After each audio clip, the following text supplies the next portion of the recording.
পারিবারিক রহস্য ও রোমাঞ্চ গল্প। সন্ধ্যায় ইউটিউবে ড্যান্স ভিডিও দেখছিলাম, ছেলে এসে বলল, মা, তুমিও ওদের মতো নাচতে পারো, আমার সাথে ড্যান্স করো।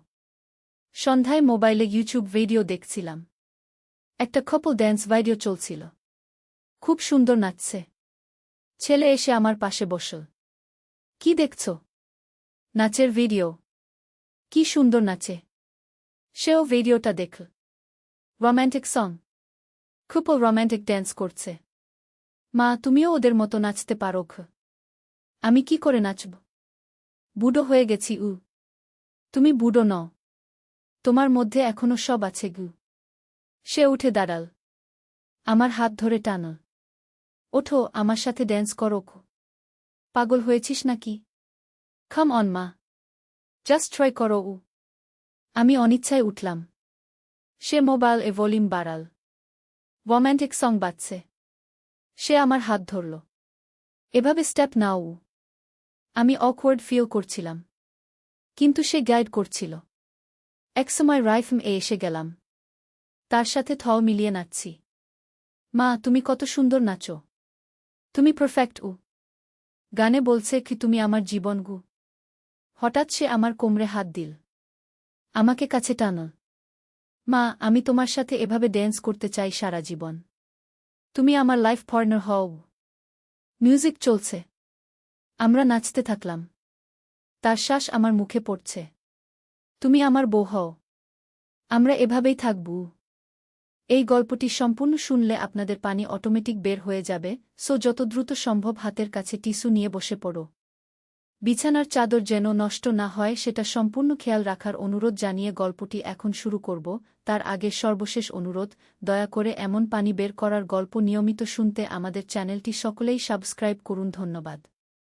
হ্যালো বন্ধুরা, আমার নাম মৌসুমী খান। আমার বয়স ৩৮ বছর। আমার স্বামীর নাম রাকিব খান, বয়স ৪১ বছর। আমাদের ২ সন্তান, তানভীর আর রুমানা। তানভীর ১৮ বছর বয়সী, কলেজে পড়ে। রুমানা ১০ বছর বয়সী, স্কুলে যায়। আমার এই গল্পটা শুরু হয়েছিল গত মাসের এক রবিবারে। সেদিন বিকেলে আমি একা ঘরে বসে মোবাইলে ইউটিউবে নানা রকম ভিডিও দেখছিলাম। হঠাৎ করে একটা কাপল ড্যান্স ভিডিও চোখে পড়ল। খুবই রোমান্টিক একটা গান, আর সেই অনুযায়ী নাচছিল একটা দম্পতি। দেখতে দেখতে আমার মনে পড়ে গেল আমার যৌবনের দিনগুলোর কথা। তখনই তানভীর এসে হাজির। সে আমার পাশে বসে জিজ্ঞেস করল, মা, কি দেখছ? কিছু না, একটা নাচের ভিডিও। আমি বললাম। সে মোবাইলের স্ক্রিনের দিকে তাকিয়ে দেখল। তারপর বলল, বাহ, এরা কি চমৎকার নাচছে। মা, তুমিও ওদের মতো নাচতে পারো। আমি হেসে বললাম, আরে পাগল, আমি এখন কি করে নাচব? এই বয়সে নাচা আর মানায়? কেন মানাবে না? তুমি তো এখনো সুন্দর। আর তোমার ফিগারও তো ভালো আছে। তানভীর বলল। তার কথা শুনে আমি একটু লজ্জা পেলাম। সত্যিই তো, আমার বয়স হলেও আমি নিজেকে যত্ন নিই। নিয়মিত এক্সারসাইজ করি, ভালো খাবার খাই। তানভীর হঠাৎ উঠে দাঁড়িয়ে আমার হাত ধরে টানল। চলো মা, আমার সাথে একবার ড্যান্স করো। আরে না, এ কি পাগলামি, আমি বললাম। প্লিজ মা, একবার চেষ্টা করে দেখো। সে অনুরোধ করল। অবশেষে তার পিডাপিডিতে আমি রাজি হয়ে গেলাম।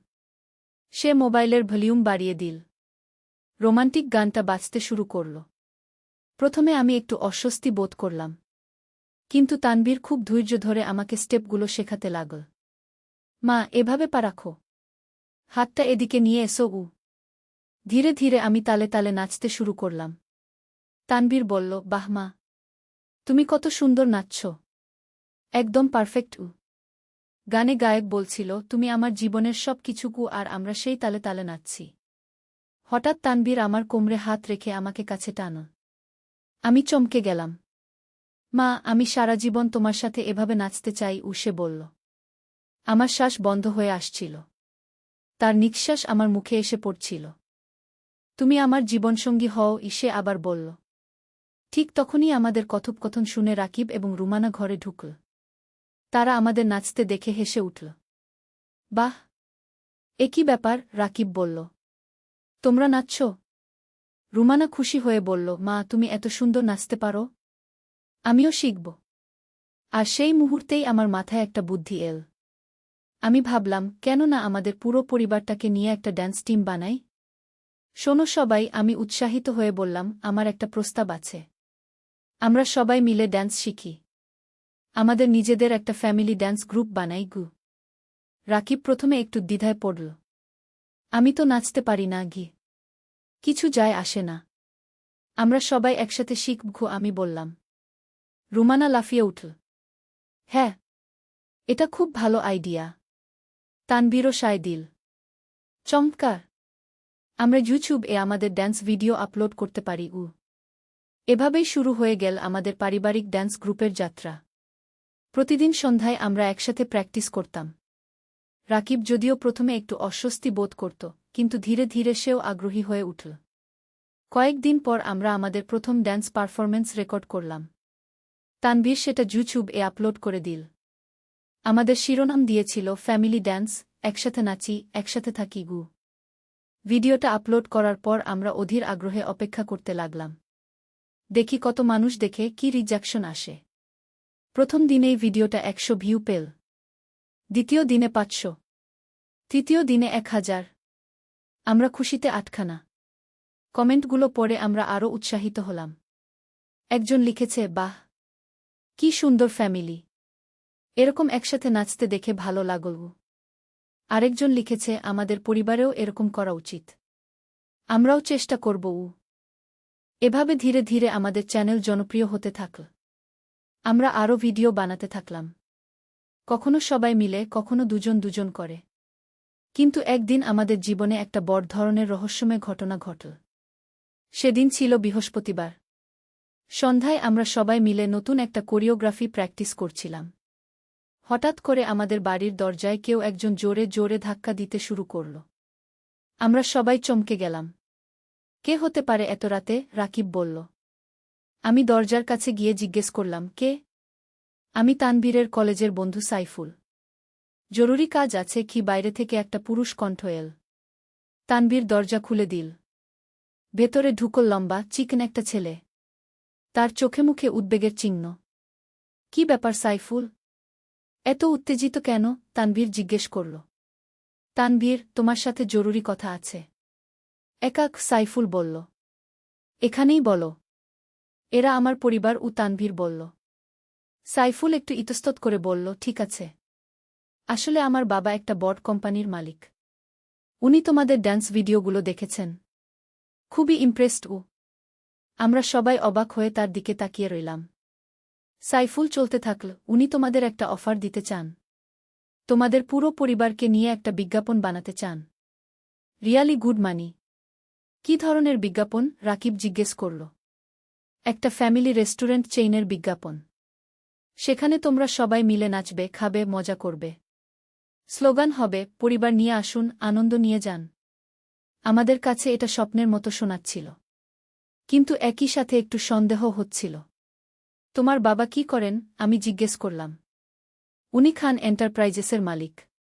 তোমরা চাইলে কাল অফিসে এসে দেখতে পারো। সাইফুল একটা ভিজিটিং কার্ড দিল। আমরা পরস্পরের দিকে তাকালাম। এটা সত্যিই একটা বড় সুযোগ হতে পারে।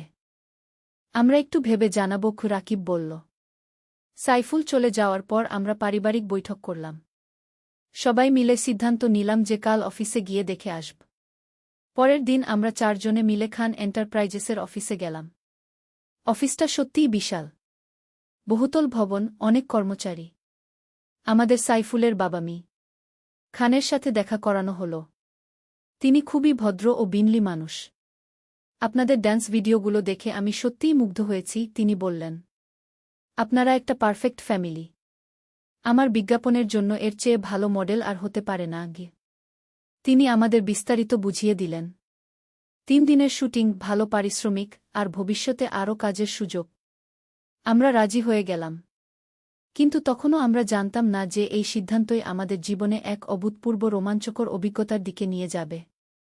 শুটিং শুরু হলো সপ্তাহখানেক পর। লোকেশন ছিল শহরের বাইরে একটা রিসোর্টে। খুবই সুন্দর জায়গা, পাহাড়ি এলাকায়। চারপাশে সবুজ গাছপালা, একটা ছোট্ট লেক। প্রথম দিনের শুটিং খুবই ভালো গেল। আমরা সবাই নিজেদের মতো করে অভিনয় করলাম। ডিরেক্টর খুশি হলেন। কিন্তু দ্বিতীয় দিন কিছু অদ্ভুত ঘটনা ঘটতে শুরু করল। সকালে উঠে দেখি আমাদের ঘরের জানালায় কেউ যেন রাতে হাত দিয়েছে। জানালার কাছে স্পষ্ট হাতের ছাপ। আমি রাকিবকে দেখালাম।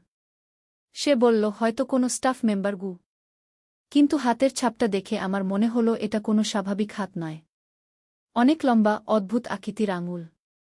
দুপুরের দিকে শুটিং চলাকালীন হঠাৎ করে একটা কুয়াশা নেমে এল। অথচ আবহাওয়া ছিল পরিষ্কার। কুয়াশাটা শুধু আমাদের শুটিং স্পটের চারপাশে। অন্য জায়গায় কোনো কুয়াশা নেই। ডিরেক্টর বিরক্ত হয়ে বললেন, এটা কি হচ্ছে? আবহাওয়ার পূর্বাভাসে তো কুয়াশার কোনো কথা ছিল না গি।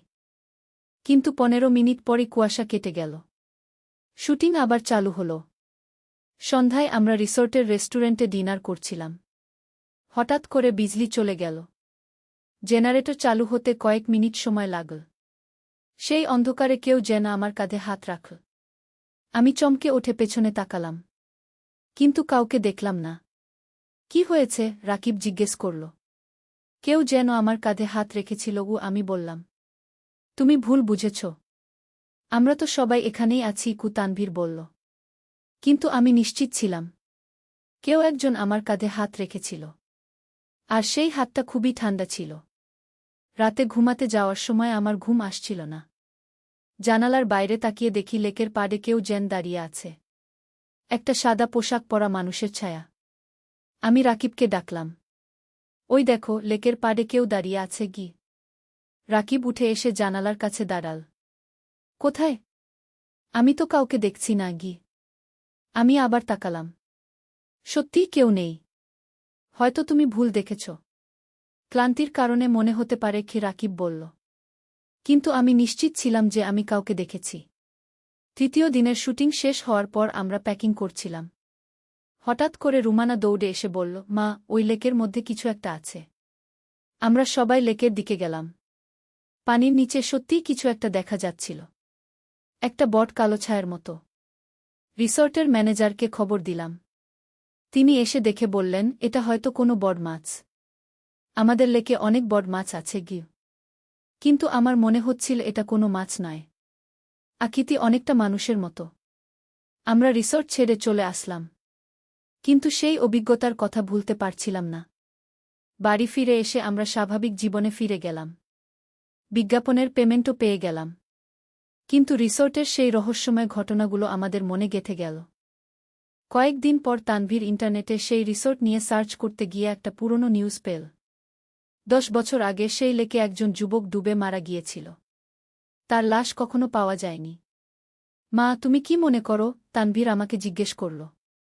আমি মনে করি আমরা সেখানে কোনো অতিপ্রাকৃত কিছুর সম্মুখীন হয়েছিলাম আমি বললাম। এরপর আমাদের ড্যান্স গ্রুপের খ্যাতি আরও বাড়তে থাকল। আমরা আরও অনেক বিজ্ঞাপনে কাজ করলাম। কিন্তু সেই রিসর্টের মতো রহস্যময় অভিজ্ঞতা আর পাইনি। তবে এই ঘটনার পর আমাদের পারিবারিক বন্ধন আরও দৃঢ় হয়েছে। আমরা বুঝতে পেরেছি যে জীবনে যখন অদ্ভুত বা কঠিন পরিস্থিতি আসে, তখন পরিবারের সাথে থাকলে সব সামলানো যায়। কিন্তু আমাদের রোমাঞ্চকর অভিজ্ঞতা এখানেই শেষ নয়। কয়েক মাস পর আমাদের কাছে আরেকটি অদ্ভুত প্রস্তাব এল। একদিন সকালে ডাকবাক্সে একটা চিঠি পেলাম। কোনো ঠিকানা নেই, শুধু লেখা, মৌসুমী খান পরিবারের জন্য গু। চিঠি খুলে পড়লাম। খুবই অদ্ভুত ভাষায় লেখা। আপনারা যদি সত্যিকারের রোমাঞ্চ খুঁজে থাকেন, তাহলে আগামী রবিবার রাত 12টায় পুরনো জমিদার বাড়িতে আসুন। সবাই মিলে এসো গু। এটা কি ধরনের চিঠি? রাকিব বলল। কে পাঠিয়েছে? তানভীর জিজ্ঞেস করল। আমি চিঠিটা আবার পড়লাম। নিচে একটা ছোট্ট ম্যাপ আঁকা। সেখানে পুরনো জমিদার বাড়ির ঠিকানা দেওয়া। আমি মনে করি আমাদের যাওয়া উচিত কি? আমি বললাম। কেন? এটা কোনো ফাঁদও হতে পারে রাকিব চিন্তিত হয়ে বলল। তাহলে আমরা সতর্ক থাকব। কিন্তু এরকম রহস্যময় আমন্ত্রণ পেয়ে না যাওয়াটা আফসোসের হবে আমি বুঝিয়ে বললাম। রুমানা উত্তেজিত হয়ে বলল, হ্যাঁ মা, আমাদের যাওয়া উচিত। এটা একটা অ্যাডভেঞ্চার হবে। রবিবার রাত 11টায় আমরা 4 জনে গাড়িতে করে রওনা হলাম। পুরনো জমিদার বাড়িটা শহর থেকে প্রায় 30 কিলোমিটার দূরে। রাস্তা ক্রমশ সরু হয়ে আসছিল। দুপাশে ঘন জঙ্গল। চাঁদের আলোতে গাছের ছায়া ভুতুড়ে লাগছিল। আমার একটু ভয় লাগছে, রুমানা বলল। কিছু হবে না। আমরা সবাই একসাথে আছি, তানভীর তাকে আশ্বস্ত করল। অবশেষে পুরনো জমিদার বাড়িতে পৌঁছালাম। বিশাল একটা প্রাসাদের মতো বাড়ি, কিন্তু বহু বছরের পুরনো, জরাজীর্ণ। গেট খোলা ছিল। আমরা ভেতরে ঢুকলাম। উঠানে আরও কয়েকটা গাড়ি দেখলাম। মনে হচ্ছে আমরা একাই আসিনি, কি রাকিব বলল। বাড়ির সামনে একটা বড় দরজা, সেটাও খোলা। ভেতরে মৃদু আলো জ্বলছে। আমরা ভেতরে ঢুকতেই দেখলাম একটা বিশাল হলরুম। সেখানে প্রায় ২০-২৫ জন মানুষ বসে আছে। সবাই আমাদের মতোই পরিবার নিয়ে এসেছে। একজন বয়স্ক মানুষ উঠে দাঁড়িয়ে বললেন, আপনারা সবাইকে স্বাগতম। আমার নাম প্রফেসর রহমান। আমি একজন প্যারানর্মাল ইনভেস্টিগেটর। সবাই মনোযোগ দিয়ে শুনতে লাগল। প্রফেসর রহমান চলতে থাকলেন, আপনারা সবাই যারা এসেছেন তারা কোনো না কোনোভাবে অতিপ্রাকৃত কিছুর সম্মুখীন হয়েছেন। আমি গত কয়েক মাস ধরে আপনাদের খোঁজ করছিলাম। আমি চমকে গেলাম। আপনি কিভাবে জানলেন? আমার কাছে তথ্য আছে। আপনারা রিসোর্টে যে অভিজ্ঞতা পেয়েছিলেন সেটা কোনো দুর্ঘটনা নয়। ওই জায়গায় একটা পোর্টাল আছে। পোর্টাল মানে? তানভীর জিজ্ঞেস করল। অন্য মাত্রার সাথে যোগাযোগের রাস্তা। সেখান থেকে অন্য জগতের সত্তারা আমাদের পৃথিবীতে আসতে পারে। রুমানা ভয় পেয়ে আমার হাত শক্ত করে ধরল। প্রফেসর সাহেব চলতে থাকলেন, আজকে আমি আপনাদের সবাইকে একটা বিশেষ পরীক্ষায় অংশ নিতে বলব। এই বাড়িতে বহু বছর ধরে অতিপ্রাকৃত কার্যকলাপ হচ্ছে। আমি দেখতে চাই আপনারা কিভাবে রিয়্যাক্ট করেন। কি ধরনের পরীক্ষা? এক ভদ্রলোক জিজ্ঞেস করলেন। আপনাদের প্রত্যেক পরিবারকে এই বাড়ির আলাদা আলাদা অংশে যেতে হবে। সেখানে যা যা ঘটবে সব রেকর্ড করতে হবে। পরে আমরা সব একসাথে অ্যানালাইসিস করব। আমার মনে হলো এটা একটু বিপজ্জনক হতে পারে, কিন্তু রোমাঞ্চের লোভে রাজি হয়ে গেলাম। প্রফেসর আমাদের হাতে একটা করে ক্যামেরা আর রেকর্ডার দিলেন। যে কোনো অস্বাভাবিক কিছু দেখলে বা শুনলে রেকর্ড করবেন। আমাদের বরাদ্দ হল বাড়ির ২য় তলার পূর্ব দিকের অংশ। সেখানে ৩টা ঘর আর একটা বারান্দা। আমরা ৪ জনে মিলে সিঁড়ি দিয়ে উপরে উঠলাম। ২য় তলায় পৌঁছে দেখি খুবই অন্ধকার। শুধু চাঁদের আলো জানালা দিয়ে আসছে। টর্চ আনলাম না কেন? রাকিব বলল। প্রফেসর সাহেব বলেছেন কৃত্রিম আলো ব্যবহার না করতে। এতে প্যারানর্মাল অ্যাক্টিভিটি বাধাপ্রাপ্ত হয়। প্রথম ঘরে ঢুকলাম। একটা পুরনো বিছানা, একটা চেয়ার আর একটা আলমারি। ঘরে একটা অদ্ভুত গন্ধ। এই গন্ধটা কি? রুমানা নাক কুঁচকে বলল। পুরনো ঘরের গন্ধ, তানভীর বলল। আমরা ক্যামেরা চালু করে চারদিকে ফিল্ম করতে লাগলাম। প্রথম ১৫ মিনিট কিছুই হল না। তারপর হঠাৎ করে আলমারির দরজা খুলে গেল। আমরা সবাই চমকে গেলাম। কে খুল? রাকিব জিজ্ঞেস করল। আমরা কেউই আলমারির কাছে যাইনি। তানভীর ক্যামেরা নিয়ে আলমারির কাছে গেল। এর দরজার হ্যান্ডেল নষ্ট। হয়তো নিজেই খুলে গেছে। কিন্তু আলমারির ভেতর থেকে কাপড়ের একটা গন্ধ বের হচ্ছিল। একদম তাজা কাপড়ের গন্ধ, যেন কেউ সবেমাত্র পড়েছিল। ২য় ঘরে গেলাম। সেখানে একটা পুরনো পিয়ানো ছিল। তানভীর পিয়ানোর কি টিপতে গেল। টিপো না, আমি বললাম। কিন্তু সে টিপার আগেই পিয়ানো থেকে একটা সুর বেরিয়ে এল। খুবই মধুর একটা মেলোডি। আমি তো এখনও টিপিনি, তানভীর অবাক হয়ে বলল। সুরটা প্রায় ২ মিনিট চলতে থাকল। তারপর থেমে গেল। রুমানা ভয়ে কাঁপতে শুরু করল। মা, আমার ভয় লাগছে। বাড়ি চলো। আরেকটু থাক। এখনও ১ ঘন্টা বাকি। আমি তাকে সান্ত্বনা দিলাম। ৩য় ঘরে গিয়ে দেখি সেখানে একটা পুরনো আয়না। আয়নার সামনে দাঁড়াতেই মনে হলো পেছনে কেউ দাঁড়িয়ে আছে। আমি পেছনে তাকালাম। কেউ নেই। আবার আয়নার দিকে তাকালাম। এবার স্পষ্ট দেখলাম আমার পেছনে একটা ছায়া। তোমরা এদিকে এসো। আমি ডাকলাম। সবাই এসে আয়নার সামনে দাঁড়াল। আয়নায় আমরা ৪ জনের প্রতিফলনের সাথে আরও একটা মানুষের ছায়া দেখা যাচ্ছিল। এটা কি? রাকিব ভয় পেয়ে বলল। হঠাৎ করে আয়নার উপর একটা লেখা ভেসে উঠল। তোমরা আমার বন্ধু। আমরা সবাই পিছিয়ে গেলাম। কে তুমি? আমি জোরে জিজ্ঞেস করলাম। আয়নায় আবার লেখা ফুটে উঠল। আমি এই বাড়ির পুরনো মালিক। আমার নাম জমিলউদ্দিন। আমি এখানে একাকী আছি।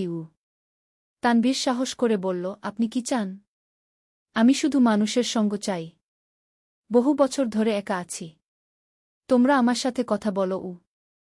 আমার মনে হলো এই আত্মাটি কোনো ক্ষতি করবে না। সে শুধু একাকিত্ব বোধ করছে। আমরা আপনার সাথে কথা বলতে পারি। কিন্তু আমাদের ভয় পাইয়ে দেবেন না গিয়ে আমি বললাম। আয়নায় লেখা আমি তোমাদের ভয় পাইয়ে দিতে চাই না। আমি শুধু বন্ধু চাই। এরপর আমরা সেই আত্মার সাথে প্রায় আধ ঘন্টা কথা বললাম। সে আমাদের তার জীবনের গল্প বলল। কিভাবে সে এই বাড়িতে একা থাকত, কিভাবে মারা গেল। তোমরা আবার আসবে, সে জিজ্ঞেস করল। আসতে পারি। কিন্তু আপনি আমাদের কোনো ক্ষতি করবেন না তো, রাকিব জিজ্ঞেস করল। কখনোই না। তোমরা আমার প্রিয় বন্ধু গো। নির্ধারিত সময় শেষ হলে আমরা নিচে নেমে গেলাম। প্রফেসর রহমান আমাদের অভিজ্ঞতার কথা শুনে খুবই আগ্রহী হলেন। এটা খুবই বিরল। সাধারণত আত্মারা এত বন্ধুত্বপূর্ণ হয় না তিনি বললেন। অন্য পরিবারগুলোও তাদের অভিজ্ঞতা শেয়ার করল। কেউ অদ্ভুত শব্দ শুনেছে, কেউ ঠান্ডা বাতাস অনুভব করেছে। আপনারা সবাই খুবই সৌভাগ্যবান। অতিপ্রাকৃত জগতের সাথে এত সহজে যোগাযোগ করতে পেরেছেন, প্রফেসর রহমান বললেন। বাড়ি ফেরার পথে আমরা সেই রাতের অভিজ্ঞতা নিয়ে আলোচনা করলাম। মা, আমার মনে হচ্ছে আমরা খুবই স্পেশাল কিছুর অংশ হয়েছি, তানভীর বলল। হ্যাঁ, এরকম অভিজ্ঞতা সবার হয় না গিয়ে আমি বললাম। আমাদের কি আবার যাওয়া উচিত, রুমানা জিজ্ঞেস করল। হ্যাঁ। জমিলুদ্দিন আঙ্কেল একা আছেন। আমাদের তার সাথে আবার দেখা করা উচিত কি আমি বললাম। এভাবেই আমাদের পারিবারিক জীবনে এক নতুন মাত্রা যোগ হল। আমরা শুধু একটা ড্যান্সিং ফ্যামিলি নই, আমরা প্যারানর্মাল ইনভেস্টিগেটরও হয়ে উঠলাম। প্রতি মাসে একবার আমরা সেই পুরনো জমিদার বাড়িতে যেতাম। জমিলুদ্দিনের সাথে কথা বলতাম। আস্তে আস্তে তার সাথে আমাদের বন্ধুত্ব হয়ে গেল। একদিন আমাদের একটা অদ্ভুত প্রস্তাব দিল। তোমরা এই বাড়িতে এসে থাকো। আমি একা একা বোর হয়ে যাই। আমরা প্রথমে ভয় পেলাম। কিন্তু পরে ভেবে দেখলাম এটা একটা ইউনিক এক্সপেরিয়েন্স হতে পারে। আমরা কয়েকদিনের জন্য এসে থাকতে পারি। ট্রাই করে দেখি, রাকিব বলল। প্রফেসর রহমানের সাথে পরামর্শ করে আমরা সিদ্ধান্ত নিলাম যে একটা সপ্তাহের জন্য সেই বাড়িতে থাকব। এটা একটা অভিনব গবেষণা প্রজেক্ট হবে। সেই সপ্তাহে আমাদের অভিজ্ঞতা ছিল অসাধারণ। জমিলুদ্দিন আমাদের সাথে এমনভাবে মিশে গেল যে মনে হতো সে আমাদের পরিবারেরই একজন। সে আমাদের পুরনো দিনের গল্প বলত। কিভাবে তার সময়ে মানুষ জীবনযাপন করত। তার প্রেমের গল্প, তার স্বপ্নের কথা। রুমানা তার সাথে খুবই ভালো বন্ধুত্ব করেছিল। জমিল দাদা, আপনি আমাদের সাথে বাড়িতে চলুন গো। আমি এই বাড়ি ছেড়ে যেতে পারি না, রুমানা। আমার আত্মা এখানেই বাঁধা গো। তাহলে আমরা আরও বারবার আসব, রুমানা বলল। এভাবে আমাদের জীবনে এক অভূতপূর্ব অধ্যায় শুরু হয়েছে। আমরা যুগপৎ ড্যান্সার, মডেল এবং প্যারানর্মাল রিসার্চার। আজ আমি যখন এই গল্প বলছি তখনও আমাদের সেই অদ্ভুত বন্ধুত্ব চলমান। প্রতি মাসে আমরা জমিলুদ্দিনের সাথে দেখা করি। তার সাথে কথা বলি, তার গল্প শুনি। আমার মনে হয় জীবনে এরকম অভিজ্ঞতা খুব কম মানুষেরই হয়। আমরা খুবই ভাগ্যবান যে আমাদের এরকম রোমাঞ্চকর অভিজ্ঞতা হয়েছে। আর সবচেয়ে বড় কথা, এই সব অভিজ্ঞতার মধ্য দিয়ে আমাদের পারিবারিক বন্ধন আরও মজবুত হয়েছে। আমরা একসাথে ভয় পেয়েছি, একসাথে সাহস দেখিয়েছি, একসাথে রহস্যের সমাধান করেছি। তানভীর এখন কলেজে প্যারানর্মাল স্টাডিজ নিয়ে পড়াশোনা করতে চায়। রুমানা বলে সে বড় হয়ে প্যারানর্মাল ইনভেস্টিগেটর হবে। রাকিব প্রথমে এসব নিয়ে সন্দেহ ছিল। কিন্তু এখন সে আমার চেয়েও বেশি উৎসাহী। আর আমি খুশি যে আমার একটা ছোট্ট সিদ্ধান্ত, ইউটিউবে ড্যান্স ভিডিও দেখা, আমাদের জীবনে এত বড় পরিবর্তন এনে দিয়েছে। জীবনে কখনো জানা যায় না, কোনো ছোট্ট ঘটনা কোনো বড় অভিজ্ঞতার দরজা খুলে দেবে। আমাদের ক্ষেত্রে তানভীরের সেই কথা, মা, তুমিও ওদের মতো নাচতে পারো, আমাদের জীবনের মোড় ঘুরিয়ে দিয়েছে। এই গল্পের শেষ কথা হল, পরিবার নিয়ে যাই করো না কেন, সেটাই সবচেয়ে আনন্দের। আমাদের ড্যান্স, আমাদের মডেলিং, আমাদের প্যারানর্মাল অ্যাডভেঞ্চার, সবকিছুই আরও মজার হয়েছে কারণ আমরা সবাই একসাথে ছিলাম। আর জমিলুদ্দিন?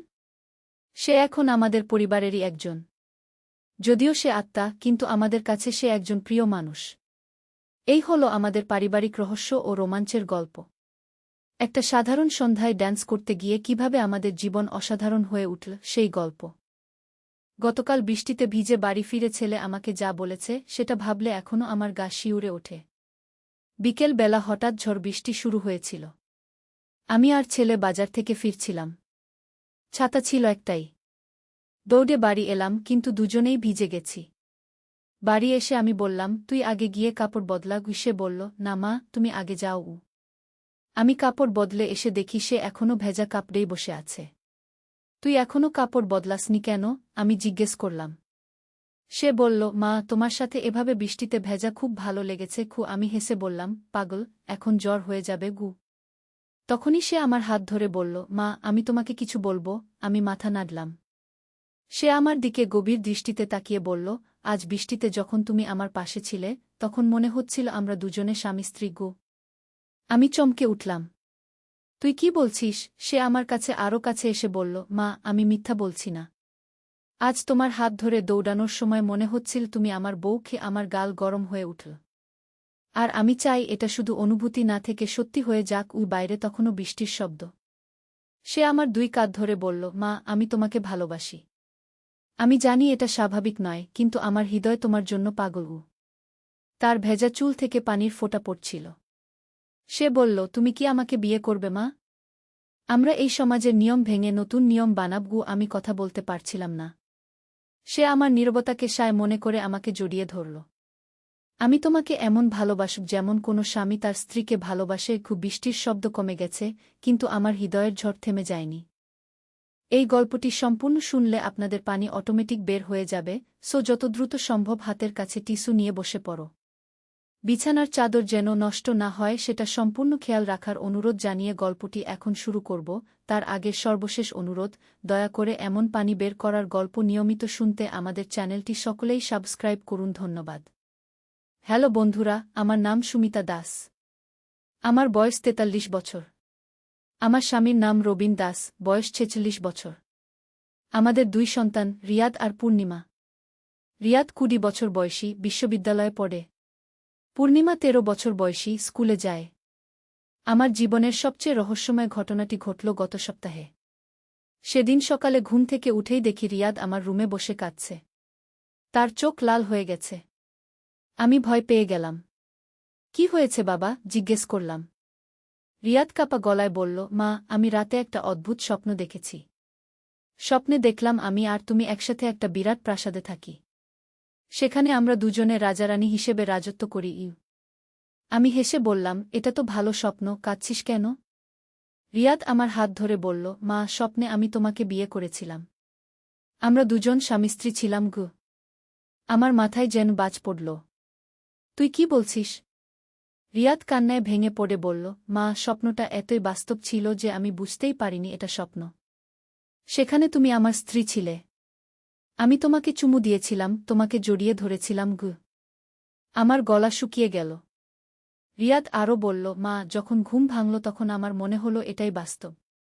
আমি চাই এই স্বপ্ন সত্যি হয়ে যাক। আমি থমকে গেলাম। রিয়াদ আমার কোলে মাথা রেখে বলল, মা, আমি জানি এটা ভুল। কিন্তু আমার মন তোমাকে ছাড়তে পারছে না। আমি চাই তুমি আমার স্ত্রী হও। তার কথা শুনে আমার সারা শরীর কাঁপতে লাগল। রিয়াদ বলল, মা, আমরা কি সমাজের সব নিয়ম ভেঙে একসাথে থাকতে পারি না? আমি কিছু বলার আগেই রিয়াদ আমাকে জড়িয়ে ধরল। সে বলল, মা, আমি তোমাকে এমনভাবে ভালোবাসব যেমন কোনো স্বামী তার স্ত্রীকে ভালোবাসে। এই মুহূর্তে হঠাৎ দরজায় করাঘাত। পূর্ণিমার গলা শুনলাম, মা, খুলে দাও। আমার পেট খুব ব্যথা করছে। রিয়াদ তাড়াতাড়ি আমাকে ছেড়ে দিল। আমি দরজা খুলে দিলাম। পূর্ণিমা আমার কোলে ঝাঁপিয়ে পড়ল। মা, আমার পেট খুব ব্যথা। মনে হচ্ছে কিছু একটা হয়েছে। আমি পূর্ণিমাকে নিয়ে ডাক্তারের কাছে গেলাম। ডাক্তার পরীক্ষা করে বললেন, আপনার মেয়ের পেটে একটা অদ্ভুত জিনিস আছে। এক্স-রে করতে হবে। এক্স-রে করার পর ডাক্তার অবাক হয়ে বললেন, এটা অসাধারণ। আপনার মেয়ের পেটে একটা ছোট্ট চাবি আছে। এটা কিভাবে সেখানে গেল? পূর্ণিমা বলল, মা, গতকাল রাতে আমি স্বপ্নে দেখেছি একটা সুন্দরী মহিলা আমাকে একটা সোনার চাবি খেতে দিয়েছে। আমি সেটা খেয়েছিলাম। ডাক্তার বললেন, এটা বের করতে হবে। তবে অপারেশন করতে হবে। অপারেশনের দিন এলো। অপারেশন সফল হলো এবং চাবিটা বের করা হলো। চাবিটা দেখে আমার চোখ কপালে উঠল। এটা অন্যরকম। এতে অদ্ভুত ধরনের খোদাই করা। বাড়ি ফিরে রিয়াদ চাবিটা দেখে বলল, মা, এই চাবিটা আমার স্বপ্নে দেখেছিলাম। স্বপ্নে এই চাবি দিয়ে আমি একটা গুপ্ত ঘর খুলেছিলাম। আমি অবাক হয়ে বললাম, সত্যি? রিয়াদ বলল, মা, আমার মনে হচ্ছে এই চাবি আমাদের বাড়ির কোথাও একটা লুকানো ঘর খুলতে পারবে। আমরা তিনজন মিলে পুরো বাড়ি খুঁজতে লাগলাম। হঠাৎ রিয়াদ বেসমেন্টে একটা দেয়ালে অদ্ভুত কিছু লক্ষ্য করল। মা, এই দেয়ালটা অন্যরকম। মনে হচ্ছে এখানে একটা গোপন দরজা আছে। আমরা ভালো করে দেখলাম। সত্যি একটা চাবির ছিদ্র আছে। রিয়াদ চাবিটা লাগিয়ে দিল। অবিশ্বাস্য! দেয়ালটা খুলে গেল। ভিতরে একটা বড় ঘর। সেখানে পুরানো আসবাবপত্র, বই এবং একটা বড় ট্রাঙ্ক। পূর্ণিমা বলল, মা, এটা কার ঘর? আমরা ট্রাঙ্কটা খুললাম। ভিতরে অনেক চিঠিপত্র, ছবি এবং একটা ডায়েরি। ডায়েরিটা খুলে আমি পড়তে লাগলাম। ডায়েরিতে লেখা ছিল আমার দাদুর নাম। এই ঘরটা ছিল তার গোপন কক্ষ। তিনি এখানে তার গবেষণা করতেন। তার গবেষণার বিষয় ছিল সময় ভ্রমণ। ডায়েরিতে লেখা ছিল, আমি একটা যন্ত্র বানিয়েছি যা দিয়ে ভবিষ্যতের স্বপ্ন দেখা যায়। কিন্তু এই যন্ত্রটা খুবই বিপজ্জনক। এটা মানুষের মনকে বিভ্রান্ত করে দেয়া। রিয়াদ বলল, মা, মনে হচ্ছে আমার স্বপ্ন এই যন্ত্রের প্রভাবে হয়েছে। আমরা আরও খুঁজে দেখলাম। একটা কোণায় একটা অদ্ভুত যন্ত্র পেলাম। এটা দেখতে একটা বড় আয়নার মতো। পূর্ণিমা বলল, মা, আমার মনে হচ্ছে গতকাল রাতে আমি এই আয়নায় তাকিয়েছিলাম। তখন একটা মহিলা আমাকে চাবি খেতে বলেছিল। রিয়াদ বলল, মা, আমিও এই আয়নায় তাকিয়েছিলাম। তারপরই আমার অদ্ভুত স্বপ্ন হয়েছিল।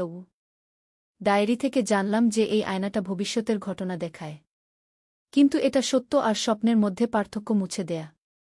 আমি বুঝলাম যে রিয়াদের মনে যে ভাবনা এসেছিল সেটা এই যন্ত্রের প্রভাব। এটা তার আসল অনুভূতি নয়। রিয়াদ বলল, মা, এখন আমি বুঝতে পারছি। আমার মন বিভ্রান্ত হয়ে গিয়েছিল। আমি তোমাকে মা হিসেবেই ভালোবাসি।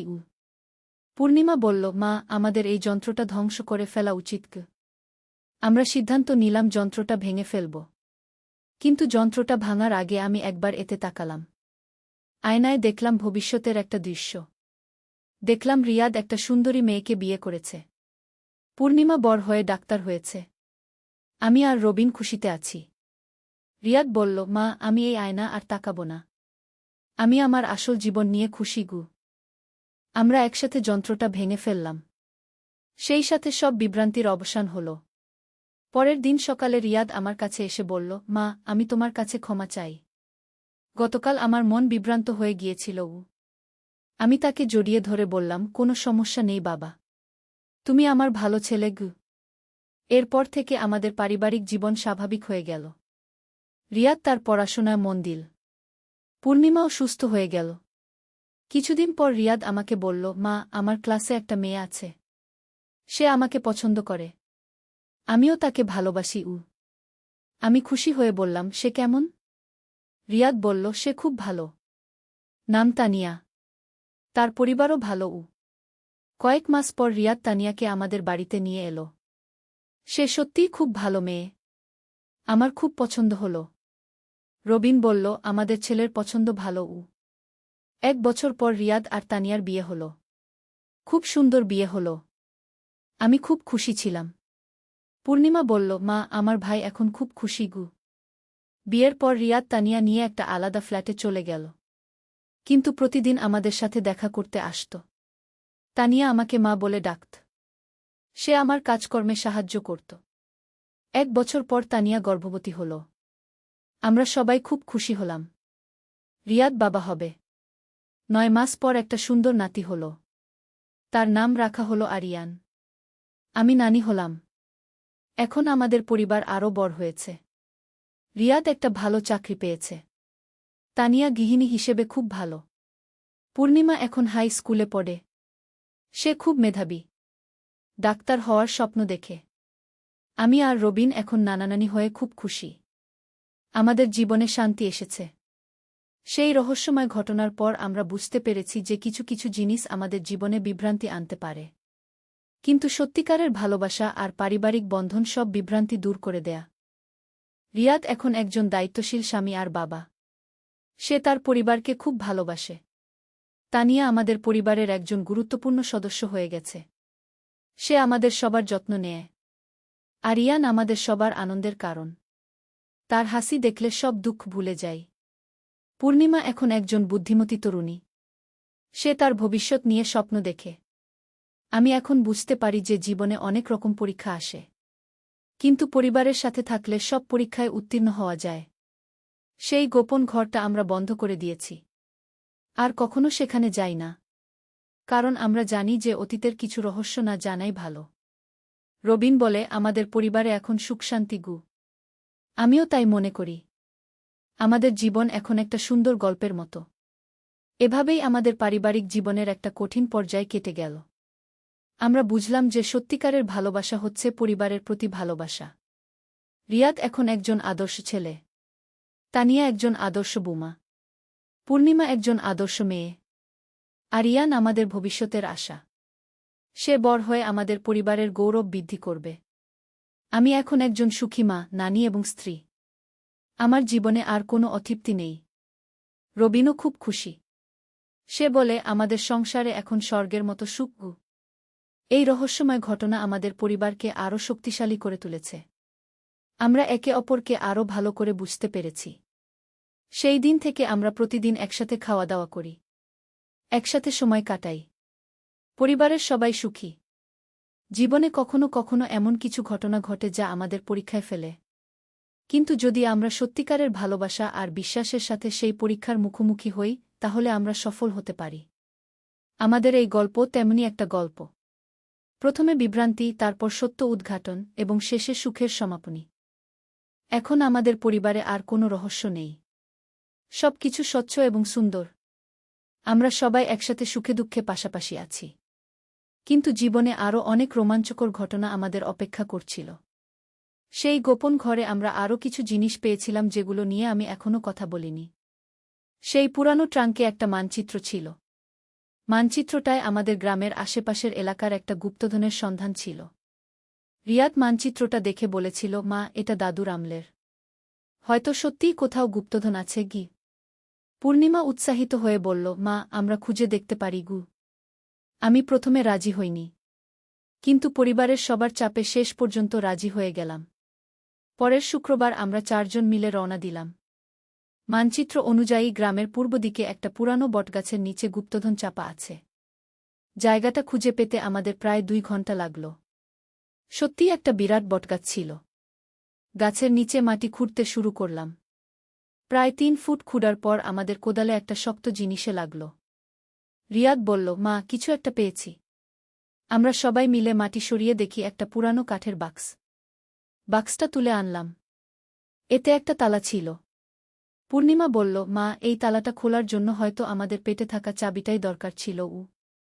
আমরা সেই সোনার চাবি দিয়ে তালাটা খুলে দিলাম।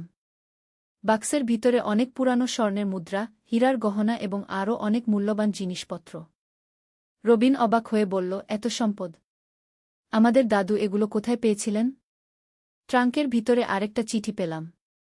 সেখানে লেখা ছিল যে আমাদের দাদু একজন স্বাধীনতা সংগ্রামী ছিলেন।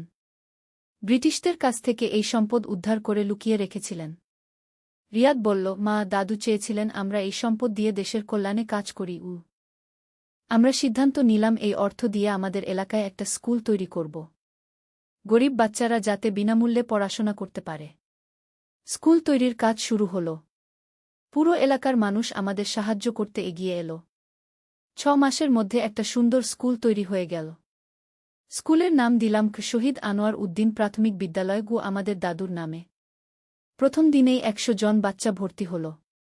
পূর্ণিমা বলল, মা, আমি বড় হয়ে এই স্কুলে পড়াবো গু।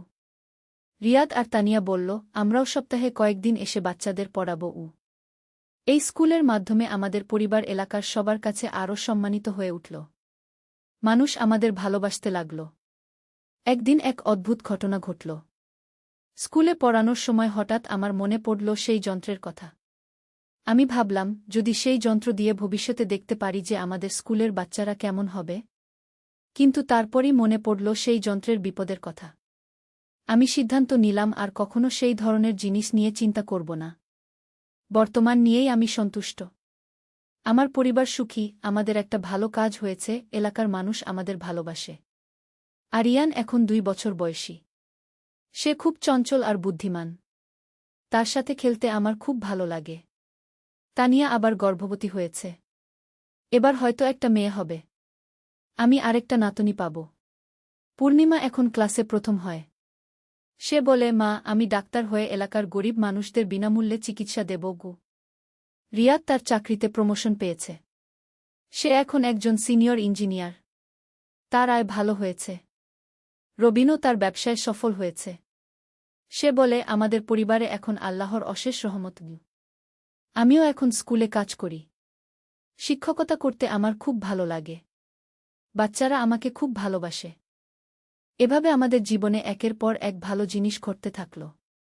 যে রহস্যময় ঘটনা দিয়ে সব শুরু, সেটাই আমাদের জীবনে সবচেয়ে বড় আশীর্বাদ নিয়ে এলো। কখনো কখনো মনে হয় সেই অদ্ভুত স্বপ্ন আর যন্ত্রের ঘটনাগুলো হয়তো আল্লাহ তায়ালার একটা পরীক্ষা ছিল। আমরা সেই পরীক্ষায় উত্তীর্ণ হয়েছি। এখন আমাদের পরিবারের সবার জীবনে একটা উদ্দেশ্য আছে। আমরা শুধু নিজেদের নিয়ে ভাবি না, সমাজের কল্যাণেও কাজ করি। রিয়াদ আর তানিয়ার দ্বিতীয় সন্তান হল সত্যিই একটা মেয়ে। তার নাম রাখা হল আয়েশা। আমার আরেকটা নাতনি হল। এখন আমি দুটো নাতিনাতনির নানি। আরিয়ান আর আয়েশা নিয়ে আমার দিন কেটে যায়। তারা আমার জীবনে অনেক আনন্দ এনেছে। পূর্ণিমা এইচএসসি পাস করে মেডিকেল কলেজে ভর্তি হয়েছে। তার স্বপ্ন ডাক্তার হওয়ার। আমি জানি সে তার স্বপ্ন পূরণ করতে পারবে। আমাদের স্কুলটাও দিন দিন বড় হচ্ছে। এখন ৩০০ বাচ্চা পড়ে। আমরা হাই স্কুল পর্যন্ত বাড়ানোর পরিকল্পনা করছি। এলাকার মানুষ আমাদের পরিবারকে খুব সম্মান করে। তারা বলে, আপনারা আমাদের এলাকার গৌরব। রবিন এখন স্থানীয় সমাজসেবা কমিটির সভাপতি। সে এলাকার উন্নয়নে অনেক কাজ করছে। আমি মাঝে মাঝে ভাবি, যদি সেই দিন রিয়াদের মনে সেই বিভ্রান্তি না এসে থাকত, তাহলে হয়তো আমরা কখনোই সেই গোপন ঘরটা খুঁজে পেতাম না। গুপ্তধনও পেতাম না। স্কুলও তৈরি করতে পারতাম না। কখনো কখনো জীবনের বিপদাপদ আমাদের জন্য কল্যাণ নিয়ে আসে। গুরুত্বপূর্ণ হচ্ছে সেই বিপদের সময় ধৈর্য ধরা আর সঠিক সিদ্ধান্ত নেওয়া। আমাদের পরিবারের গল্পটা এখন এলাকার সবাই জানে। তারা বলে, এটা একটা অনুপ্রেরণামূলক গল্প। যুব সমাজ আমাদের দেখে অনুপ্রাণিত হয়। তারা বুঝতে পারে যে পরিবারের একতা আর ভালোবাসা দিয়ে সব সমস্যার সমাধান করা যায়। রিয়াদ এখন একজন আদর্শ পিতা। সে তার বাচ্চাদের সাথে অনেক সময় কাটায়। তাদের সাথে খেলে, গল্প বলে। তানিয়া একজন দক্ষ মা হয়ে উঠেছে। সে বাচ্চাদের যত্ন নেওয়ার পাশাপাশি সংসারের সব কাজ সুন্দর করে সামলায়। আমি এখন একজন সুখী মা, নানি এবং শিক্ষক। আমার জীবনে কোনো অভাব নেই। আল্লাহ তায়ালা আমাদের সব কিছু দিয়েছেন। এই গল্পের শেষে আমি সবাইকে একটা কথা বলতে চাই। জীবনে যত বড় সমস্যায় আসুক না কেন, পরিবারের সাথে মিলে সব সমাধান করা সম্ভব। ধৈর্য, ভালোবাসা আর বিশ্বাস, এই ৩টা জিনিস থাকলে কোনো অসাধ্য নেই। আমাদের পরিবারের এই রোমাঞ্চকর অভিজ্ঞতা আমাদের আরও শক্তিশালী করে তুলেছে। আমরা এখন জানি যে একসাথে থাকলে কোনো বাধাই আমাদের থামাতে পারবে না। আল্লাহর রহমতে খোদা প্রেমের গল্প। প্রথম অধ্যায়, হারিয়ে যাওয়া পথ। বাগদাদের বিখ্যাত বাজারে হাকিম নামে এক তরুণ ব্যবসায়ী বাস করতেন। তিনি ছিলেন অত্যন্ত বুদ্ধিমান এবং পরিশ্রমী, কিন্তু দুর্ভাগ্যবশত তার অন্তরে আল্লাহর প্রতি কোনো ভালোবাসা ছিল না। তিনি কেবল অর্থ উপার্জন এবং পার্থিব সুখের পেছনে ছুটে বেড়াতেন। হাকিমের দোকানে সব ধরনের মূল্যবান জিনিস পাওয়া যেত, সোনা, রূপা, হীরা, মুক্তা এবং দামি কাপড়। তার গ্রাহকরা ছিলেন শহরের ধনী ব্যক্তিরা। কিন্তু যখন কোনো গরিব মানুষ তার দোকানে আসতেন, হাকিম তাদের সাথে রুট ব্যবহার করতেন এবং তাড়িয়ে দিতেন। একদিন সকালে হাকিম তার দোকানে বসে হিসাব নিকাশ করছিলেন। হঠাৎ একজন বৃদ্ধ লোক তার দোকানে প্রবেশ করলেন। তার পরনে ছিল একটি পুরাতন কাপড়, কিন্তু তার চোখে ছিল অসাধারণ নূর। আসসালামু আলাইকুম বেটা, বৃদ্ধ লোকটি বললেন মধুর কণ্ঠে। হাকিম কোনো সালামের জবাব না দিয়ে রুটভাবে বললেন, কি চান? তাড়াতাড়ি বলুন, আমার অনেক কাজ আছে। বৃদ্ধ ব্যক্তি হাসলেন এবং বললেন, আমার একটি ছোট্ট প্রয়োজন আছে। আমার নাতনির বিয়ে। তার জন্য একটি সাধারণ গহনা কিনতে চাই। হাকিম তার দিকে তাচ্ছিলের দৃষ্টিতে তাকিয়ে বললেন, আমার দোকানে সাধারণ কিছু নেই। এখানে সব কিছুই দামি। আপনার মতো লোকদের জন্য পাশের রাস্তা ছোট দোকান আছে। বৃদ্ধ ব্যক্তি কিছুটা দুঃখিত হলেন, কিন্তু তবুও বললেন, বেটা, আল্লাহ তোমাকে অনেক রিজিক দিয়েছেন। একটি ছোট্ট সাহায্য করতে পারো না? আল্লাহটাল্লাহ বলে আমাকে বিরক্ত করবেন না, হাকিম রেগে বললেন। আমার যা আছে সব আমার পরিশ্রমের ফল। আল্লাহ কিছু দেননি গি। এই কথা শুনে বৃদ্ধ ব্যক্তি গভীরভাবে দুঃখিত হলেন। তিনি বললেন, বেটা, এমন কথা বলো না। আল্লাহ সব কিছুর মালিক। তিনি চাইলে এক মুহূর্তেই সব নিয়ে নিতে পারেন গ। হাকিম উঠে দাঁড়িয়ে চিৎকার করে বললেন, বের হয়ে যান এখান থেকে। আমার দোকানে এসে উপদেশ দেবেন না। বৃদ্ধ ব্যক্তি নীরবে দোকান থেকে বের হয়ে গেলেন। কিন্তু যাওয়ার সময় তিনি মনে মনে আল্লাহর কাছে দোয়া করলেন, হে আল্লাহ, এই যুবকটিকে সঠিক পথ দেখান। তার অহংকার ভেঙে দিন এবং তার হৃদয়ে আপনার ভালোবাসা জাগিয়ে দিন গু। দ্বিতীয় অধ্যায়, আল্লাহর পরীক্ষা। বৃদ্ধ ব্যক্তিটি চলে যাওয়ার কিছুক্ষণ পরেই হাকিমের জীবনে অদ্ভুত ঘটনা ঘটতে শুরু করল। প্রথমে তার সবচেয়ে বড় গ্রাহক এসে বললেন যে তিনি আর তার কাছে কিছু কিনবেন না। তারপর একের পর একজন গ্রাহক তার দোকান ছেড়ে চলে গেলেন। দিন শেষে যখন হাকিম হিসাব করলেন, দেখলেন যে সারাদিনে তার বিক্রয় হয়েছে খুবই কম। তিনি ভাবলেন, কোনো ব্যাপার নেই, কাল ভালো হবে গে। কিন্তু পরের দিন অবস্থা আরও খারাপ হল। তার দোকানে প্রায় কোনো গ্রাহকই এলেন না। এমনকি যারা এলেন তারাও কিছু না কিনেই চলে গেলেন। তৃতীয় দিনে হাকিম খুবই চিন্তিত হয়ে পড়লেন। তিনি তার বন্ধুদের কাছে জানতে চাইলেন কি হচ্ছে। তারা বললেন, হাকিম, আমরা জানি না কেন, কিন্তু তোমার দোকানে যাওয়ার কোনো ইচ্ছা হচ্ছে না গি। সপ্তাহ চলে গেল, কিন্তু হাকিমের অবস্থা আরও খারাপ হতে থাকল। তার দোকানে প্রায় কোনো বিক্রয় হচ্ছিল না। এমনকি তার পুরানো বিশ্বস্ত গ্রাহকরাও তার দোকানে আসা বন্ধ করে দিলেন। একদিন সন্ধ্যায় হাকিম তার দোকান বন্ধ করে বাড়ি ফিরছিলেন। হঠাৎ পথে তার সাথে দেখা হল সেই বৃদ্ধ ব্যক্তির সাথে যিনি সেদিন তার দোকানে এসেছিলেন। বৃদ্ধ ব্যক্তি তাকে দেখে আবার সালাম দিলেন, আসসালামু আলাইকুম বেটা গি। এবার হাকিম একটু নরম স্বরে জবাব দিলেন, ওয়া আলাইকুমুসসালাম গ। কেমন আছো বেটা? ব্যবসা কেমন চলছে? বৃদ্ধ ব্যক্তি জিজ্ঞেস করলেন। হাকিম দুঃখিত স্বরে বললেন, খুব খারাপ। জানি না কেন হঠাৎ করে সব গ্রাহক আমার দোকান ছেড়ে চলে গেছেন উ। বৃদ্ধ ব্যক্তি তার দিকে কিছুক্ষণ তাকিয়ে থেকে বললেন, বেটা, আল্লাহ হয়তো তোমাকে কিছু শিখাতে চাচ্ছেন গু। আল্লাহ আমার সাথে কি করে? হাকিম একটু রাগান্বিত হয়ে বললেন।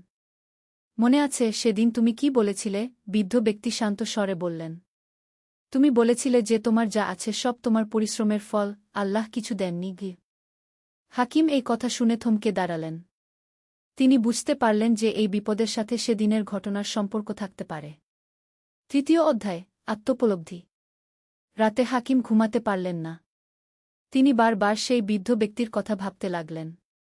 তার মনে পড়ল কিভাবে তিনি তাকে অপমান করেছিলেন এবং আল্লাহর ব্যাপারে অভদ্র কথা বলেছিলেন। পরের দিন সকালে হাকিম তার দোকানে গেলেন, কিন্তু মন বসছিল না। তিনি বারবার সেই বৃদ্ধ ব্যক্তির কথা ভাবছিলেন। হঠাৎ তার মনে হল, যদি সত্যিই আল্লাহ থাকেন এবং তিনি আমার ব্যবসার ক্ষতি করছেন। দিনের পর দিন তার অবস্থা আরও খারাপ হতে লাগল। একসময় তার কাছে এত অর্থ ছিল যে তিনি গণনা করতে পারতেন না, এখন তার পকেটে মাত্র কয়েকটি দিনার বাকি রইল। একদিন হাকিম দেখলেন যে তার দোকানের পাশে একজন অন্ধ ফকির বসে আছেন এবং কুরআন তেলাওয়াত করছেন। তার তেলাওয়াত ছিল অত্যন্ত সুন্দর এবং হৃদয়স্পর্শী। হাকিম কৌতূহলবশত ফকিরের কাছে গেলেন এবং বললেন, আপনি এত সুন্দরভাবে কুরআন পড়েন, এর মানে কি? অন্ধ ফকির হাসি মুখে বললেন, বেটা, এটি আল্লাহর কালাম। এতে আছে জীবনের সব সমাধান উ। কিন্তু আপনি তো অন্ধ এবং গরিব। হাকিম বললেন, আল্লাহ যদি থাকেন তাহলে আপনাকে দেখার শক্তি এবং অর্থ দেন না কেন? ফকির আরও উজ্জ্বল হাসি দিয়ে বললেন, বেটা, আল্লাহ আমার চোখ দেখার ক্ষমতা না দিয়ে হৃদয় দেখার ক্ষমতা দিয়েছেন। আমি দেখতে পাই তার রহমত, তার ভালোবাসা। আর অর্থের চেয়ে বড় সম্পদ হল তার সন্তুষ্টি। কিন্তু আমি তো সবসময় কঠোর পরিশ্রম করেছি। হাকিম বললেন, আমার সব কিছু হারিয়ে যাচ্ছে কেন? ফকির গভীর চিন্তায় কিছুক্ষণ নীরব থাকার পর বললেন, বেটা, হয়তো আল্লাহ তোমাকে শিখাতে চাচ্ছেন যে সব কিছুর মালিক তিনি। আমাদের পরিশ্রম দরকার, কিন্তু সাফল্য আসে কেবল তার রহমতে গু। চতুর্থ অধ্যায়, তওবার পথ। হাকিমের হৃদয়ে ফকিরের কথা গভীর রেখাপাত করল। তিনি বুঝতে পারলেন যে তিনি ভুল পথে ছিলেন। সেই রাতে তিনি প্রথমবারের মতো আল্লাহর কাছে দোয়া করলেন। হে আল্লাহ, তিনি কাঁদতে কাঁদতে বললেন, আমি ভুল করেছি। আমি অহংকার করেছি এবং আপনার অস্তিত্ব অস্বীকার করেছি। আমি ভেবেছিলাম সবকিছু আমার নিজের শক্তিতে পেয়েছি। দয়া করে আমাকে ক্ষমা করুন গে। পরের দিন সকালে হাকিম সেই বৃদ্ধ ব্যক্তিকে খোঁজ করতে বের হলেন। তিনি পুরো শহর ঘুরলেন, কিন্তু তাকে কোথাও পেলেন না। অবশেষে একজন মসজিদের ইমাম তাকে বললেন যে সেই বৃদ্ধ ব্যক্তি শহরের বাইরে একটি গ্রামে থাকেন। হাকিম সেই গ্রামে গেলেন এবং অনেক খোঁজাখুঁজির পর বৃদ্ধ ব্যক্তিকে পেলেন। তিনি একটি ছোট্ট কুঁড়েঘরে থাকতেন এবং গ্রামের লোকদের কুরআন পড়াতেন। হাকিম তার সামনে গিয়ে কাঁদতে কাঁদতে বললেন, চাচা যান, আমি ভুল করেছি। আমি আপনার সাথে খুব খারাপ ব্যবহার করেছি। দয়া করে আমাকে ক্ষমা করুন। বৃদ্ধ ব্যক্তি তাকে তুলে নিয়ে বুকে জড়িয়ে ধরলেন এবং বললেন, বেটা, আমি তোমাকে অনেক আগেই ক্ষমা করে দিয়েছি। আল্লাহ তোমাকে ক্ষমা করবেন। তুমি এখন সঠিক পথে ফিরে এসেছ গু। কিন্তু আমার ব্যবসা পুরোপুরি ধ্বংস হয়ে গেছে, হাকিম বললেন। এখন আমি কি করব? বৃদ্ধ ব্যক্তি বললেন, বেটা, আল্লাহ যখন কিছু নিয়ে নেন তখন তার পরিবর্তে আরও ভালো কিছু দেন। তুমি ধৈর্য রাখো এবং তার উপর ভরসা করো। পঞ্চম অধ্যায়, নতুন জীবন। হাকিম কয়েকদিন সেই গ্রামে বৃদ্ধ ব্যক্তির সাথে কাটালেন। তিনি তার কাছে নামাজ পড়া, কুরআন তেলাওয়াত এবং ইসলামের মূল শিক্ষাগুলো শিখলেন। বৃদ্ধ ব্যক্তি তাকে বললেন যে প্রকৃত সম্পদ হল আল্লাহর সন্তুষ্টি এবং মানুষের সেবা করা। বেটা, বৃদ্ধ ব্যক্তি বললেন, ব্যবসা করা কোনো খারাপ কাজ নয়। কিন্তু আল্লাহকে ভুলে গিয়ে এবং গরিবদের সাহায্য না করে ব্যবসা করা ভুল। আল্লাহ চান যে আমরা তার দেওয়া সম্পদ দিয়ে অন্যদের সাহায্য করি। হাকিম বুঝতে পারলেন যে তিনি কতটা স্বার্থপর ছিলেন। তিনি সিদ্ধান্ত নিলেন যে ভবিষ্যতে তিনি সৎভাবে ব্যবসা করবেন এবং গরিবদের সাহায্য করবেন। কয়েক সপ্তাহ পর হাকিম বাগদাদে ফিরে গেলেন। তার দোকানে এখনও কোনো গ্রাহক আসছিল না, কিন্তু তিনি হতাশ হলেন না। পরিবর্তে তিনি প্রতিদিন নামাজ পড়তেন, কুরআন তেলাওয়াত করতেন এবং আল্লাহর কাছে ক্ষমা প্রার্থনা করতেন। একদিন একটি অদ্ভুত ঘটনা ঘটল। এক বিদেশি ব্যবসায়ী তার দোকানে এলেন এবং বললেন, আমি শুনেছি আপনার কাছে খুব ভালো মানের মুক্তা আছে। হাকিম অবাক হয়ে বললেন, আপনি কোথায় শুনেছেন? আমার দোকানে তো এখন কেউ আসে না। বিদেশি ব্যবসায়ী বললেন, গত রাতে আমার স্বপ্নে একজন বৃদ্ধ ব্যক্তি এসে বলেছেন যে এই দোকানে সবচেয়ে সৎ ব্যবসায়ী আছেন। হাকিম বুঝতে পারলেন যে এটি সেই বৃদ্ধ ব্যক্তির দোয়ার ফল। বিদেশি ব্যবসায়ী তার সব মুক্তা কিনে নিলেন এবং খুব ভালো দাম দিলেন। ষষ্ঠ অধ্যায়, আল্লাহর রহমত। এরপর থেকে হাকিমের জীবনে আশ্চর্য পরিবর্তন হতে লাগল। একের পর এক গ্রাহক তার দোকানে আসতে লাগলেন। কিন্তু এবার হাকিম সম্পূর্ণ ভিন্ন মানুষ। তিনি সবার সাথে ভালো ব্যবহার করতেন এবং গরিব গ্রাহকদের সাহায্য করতেন। যখন কোনো গরিব ব্যক্তি তার দোকানে আসতেন, হাকিম তাদের খুব কম দামে জিনিস বিক্রি করতেন। আর যদি কারো কাছে পর্যাপ্ত অর্থ না থাকত, তিনি বিনামূল্যে দিয়ে দিতেন। হাকিমের এই পরিবর্তন দেখে পুরো শহরের লোকেরা অবাক হয়ে গেলেন। যে ব্যক্তি আগে গরিবদের তাড়িয়ে দিতেন, সেই ব্যক্তি এখন তাদের সাহায্য করছেন। একদিন এক গরিব মহিলা তার দোকানে এসে কাঁদতে কাঁদতে বললেন, ভাই, আমার মেয়ের বিয়ে, কিন্তু আমার কাছে গহনা কেনার অর্থ নেই। হাকিম তাকে এক সেট সুন্দর গহনা দিয়ে বললেন, আপু, এটি নিয়ে যান। এর কোনো দাম লাগবে না। মহিলাটি অবিশ্বাসের সাথে জিজ্ঞেস করলেন, কেন? আপনি আমাকে চেনেন না? হাকিম বললেন, আমি আল্লাহর জন্য দিচ্ছি। তিনি আমাকে অনেক দিয়েছেন। এভাবে হাকিম প্রতিদিন গরিব মানুষদের সাহায্য করতেন। আশ্চর্যের বিষয় হল, যত বেশি তিনি দান করতেন, তার ব্যবসা তত বেশি বৃদ্ধি পেতে লাগল। সপ্তম অধ্যায়, সত্যিকারের ধনসম্পদ। কয়েক মাস পর হাকিম আগের চেয়েও বেশি ধনী হয়ে উঠলেন। কিন্তু এবার তার অর্থের প্রতি মনোভাব ছিল সম্পূর্ণ আলাদা। তিনি জানতেন যে এই সব কিছুই আল্লাহর দান। তিনি তার আয়ের একটি বড় অংশ গরিব দুঃখীদের মধ্যে বিতরণ করতেন। তার দোকানে একটি বিশেষ জায়গা ছিল যেখানে গরিব মানুষরা বিনামূল্যে খাবার পেতেন। একদিন সেই বৃদ্ধ ব্যক্তি আবার তার দোকানে এলেন। হাকিম তাকে দেখে অত্যন্ত খুশি হলেন এবং উঠে দাঁড়িয়ে সালাম দিলেন। চাচা যান, আপনি কেমন আছেন? হাকিম আদর করে জিজ্ঞেস করলেন। বৃদ্ধ ব্যক্তি হেসে বললেন, আলহামদুলিল্লাহ, আমি ভালো। কিন্তু তুমি কেমন আছো, বেটা? হাকিম কৃতজ্ঞতার সাথে বললেন, আপনার দোয়ায় আল্লাহ আমাকে অনেক কিছু দিয়েছেন। এখন আমি বুঝতে পারি যে সব কিছুই তার রহমত। বৃদ্ধ ব্যক্তি তার কাঁধে হাত রেখে বললেন, বেটা, এখন তুমি প্রকৃত ধনী। কারণ তোমার হৃদয়ে আল্লাহর ভালোবাসা আছে এবং তুমি তার সৃষ্টির সেবা করছ। কিন্তু চাচা যান, আপনি আসলে কে? হাকিম কৌতূহলের সাথে জিজ্ঞেস করলেন। আপনার দোয়ার এত ক্ষমতা কেন? বৃদ্ধ ব্যক্তি রহস্যময় হাসি দিয়ে বললেন, বেটা, আমি একজন সাধারণ বান্দা। কিন্তু যখন কেউ আল্লাহর জন্য দোয়া করে, তখন সেই দোয়া কবুল হয়। আল্লাহ তার নেক বান্দাদের দোয়া শোনেন। এরপর বৃদ্ধ ব্যক্তি বললেন, আচ্ছা বেটা, এখন আমার একটি কাজ আছে। আমার নাতনির বিয়ে, তার জন্য কিছু গহনা দরকার। হাকিম সাথে সাথে তার সবচেয়ে সুন্দর গহনাগুলো বের করলেন এবং বললেন, চাচা যান, যা ইচ্ছা নিয়ে যান, এর কোনো দাম লাগবে না। বৃদ্ধ ব্যক্তি মাথা নেড়ে বললেন, না বেটা, আমি দাম দিয়েই কিনব, কিন্তু তুমি ন্যায্য দাম নেবে। হাকিম একটি সুন্দর সেট বের করে বললেন, এর দাম 100 দিনার, কিন্তু আপনার জন্য 100 দিনার।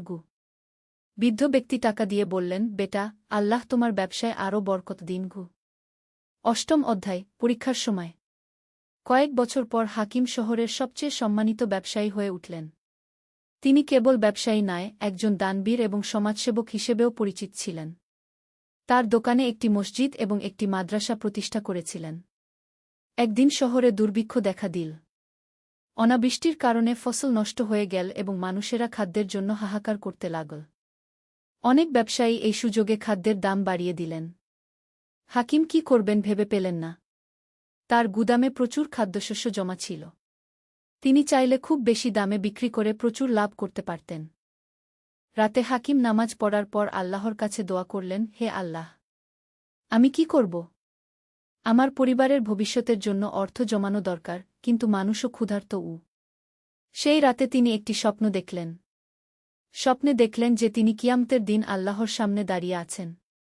আল্লাহ তাকে জিজ্ঞেস করছেন, হাকিম, আমি তোমাকে অনেক সম্পদ দিয়েছিলাম। দুর্ভিক্ষের সময় তুমি আমার বান্দাদের সাহায্য করেছিলে। হাকিম জবাব দিলেন, হে আল্লাহ, আমি নিজের ভবিষ্যতের কথা ভেবেছিলাম। আল্লাহ বললেন, তুমি ভুলে গেছ যে আমিই তোমার ভবিষ্যতের মালিক। তুমি আমার উপর ভরসা করলে আমি তোমার চেয়ে ভালো তোমার যত্ন নিতে পারি। স্বপ্ন থেকে জেগে উঠে হাকিম সিদ্ধান্ত নিলেন। পরের দিন সকালে তিনি তার সব খাদ্যশস্য বিনামূল্যে বিতরণ করতে শুরু করলেন। মানুষেরা অবাক হয়ে জিজ্ঞেস করল, হাকিম ভাই, আপনি এত দামি খাবার বিনামূল্যে দিচ্ছেন কেন? হাকিম বললেন, আল্লাহ আমাকে দিয়েছেন তার বান্দাদের দেওয়ার জন্য। নবম অধ্যায়, আল্লাহর অসীম রহমত। হাকিম তার সব খাদ্যশস্য বিতরণ করে দেওয়ার পর তার গুদাম একেবারে খালি হয়ে গেল। তার স্ত্রী এবং সন্তানরা চিন্তিত হয়ে বললেন, আপনি সব দিয়ে দিলেন, এখন আমাদের কি হবে? হাকিম বললেন, আল্লাহর উপর ভরসা রাখো, তিনি আমাদের দেখবেন। সেই রাতে হাকিম পরিবারের সাথে খুবই সামান্য খাবার খেলেন। কিন্তু তিনি মন থেকে খুশি ছিলেন, কারণ তিনি জানতেন যে তিনি সঠিক কাজ করেছেন। পরের দিন সকালে এক আশ্চর্য ঘটনা ঘটল। একদল ব্যবসায়ী তার দোকানে এসে বললেন, হাকিম ভাই, আমরা শুনেছি আপনি দুর্ভিক্ষের সময় সব খাবার বিনামূল্যে দিয়ে দিয়েছেন। আমরা অন্য শহর থেকে খাদ্যশস্য নিয়ে এসেছি, এগুলো আপনাকে দিতে চাই। হাকিম অবাক হয়ে জিজ্ঞেস করলেন, কেন? আমি তো আপনাদের চিনি না। একজন ব্যবসায়ী বললেন, আমাদের স্বপ্নে একজন বৃদ্ধ ব্যক্তি এসে বলেছেন যে হাকিম নামের একজন ব্যবসায়ী আছেন যিনি আল্লাহর জন্য সব দিয়ে দিয়েছেন, তাকে সাহায্য করতে বলেছেন। হাকিম চোখে পানি নিয়ে আল্লাহর শুকরিয়া আদায় করলেন। তিনি বুঝতে পারলেন যে সেই বৃদ্ধ ব্যক্তি আবার তার জন্য দোয়া করেছেন। ব্যবসায়ীরা তার গুদাম ভর্তি করে দিলেন খাদ্যশস্য দিয়ে। শুধু তাই নয়, তারা বললেন, হাকিম ভাই, আমরা আপনার সাথে ব্যবসায়িক সম্পর্ক করতে চাই। এরপর থেকে হাকিমের ব্যবসা আগের চেয়ে অনেক বেশি বৃদ্ধি পেল। বিভিন্ন শহর থেকে ব্যবসায়ীরা এসে তার সাথে ব্যবসা করতে চাইতেন। দশম অধ্যায়, জীবনের পাঠ। বছরের পর বছর কেটে গেল। হাকিম এখন একজন বয়স্ক মানুষ। তার চুল পেকে গেছে, কিন্তু তার হৃদয়ে আল্লাহর ভালোবাসা আগের চেয়েও বেশি। তিনি এখন শুধু একজন ব্যবসায়ী নন, একজন আধ্যাত্মিক গুরু। অনেক তরুণ তার কাছে এসে জীবনের পরামর্শ চান।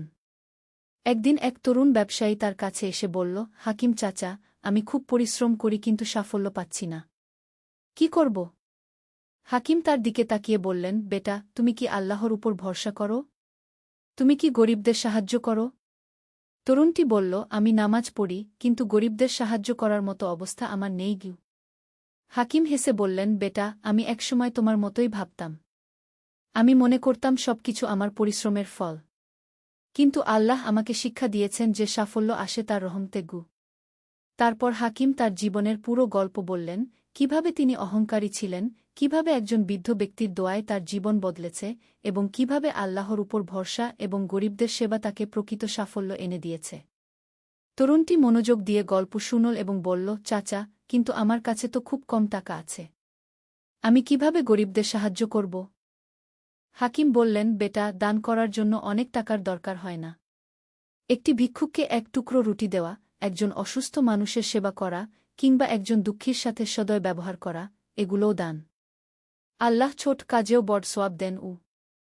একাদশ অধ্যায়, শেষ সাক্ষাৎ। হাকিমের বয়স যখন ৭০ হল, তখন সেই বৃদ্ধ ব্যক্তি আবার তার সাথে দেখা করতে এলেন। কিন্তু এবার তিনি খুবই দুর্বল দেখাচ্ছিলেন। হাকিম তাকে দেখে খুব খুশি হলেন এবং আদর করে বসালেন। চাচা যান, আপনি কেমন আছেন? তিনি জিজ্ঞেস করলেন। বৃদ্ধ ব্যক্তি ক্ষীণ কণ্ঠে বললেন, বেটা, আল্লাহ আমাকে ডাকছেন। আমার সময় প্রায় শেষ। হাকিম দুঃখিত হয়ে বললেন, আপনি এমন কথা বলবেন না। আল্লাহ আপনাকে দীর্ঘজীবন দিন। বৃদ্ধ ব্যক্তি হাসলেন এবং বললেন, বেটা, মৃত্যু তো আল্লাহর ইচ্ছা। আমি খুশি যে আমার শেষ সময়ে তোমার মতো একজন নেক বান্দাকে দেখে যেতে পারলাম। চাচা যান, হাকিম বললেন, আপনিই আমার জীবন বদলে দিয়েছেন। আমি আপনার কাছে কৃতজ্ঞ। বৃদ্ধ ব্যক্তি তার হাতে হাত রেখে বললেন, বেটা, আমি কিছুই করিনি। সবকিছু আল্লাহর করা। তোমার হৃদয়ে তোবার বীজ ছিল, আমি শুধু পানি দিয়েছি। তারপর তিনি বললেন, বেটা, আমার একটি শেষ ইচ্ছা আছে। বলুন, যা চাইবেন। হাকিম বললেন, তুমি এই শিক্ষা অন্য মানুষদের মধ্যে ছড়িয়ে দিও। মানুষকে বলো যে প্রকৃত সাফল্য আসে আল্লাহর উপর ভরসা এবং তার সৃষ্টির সেবা থেকে।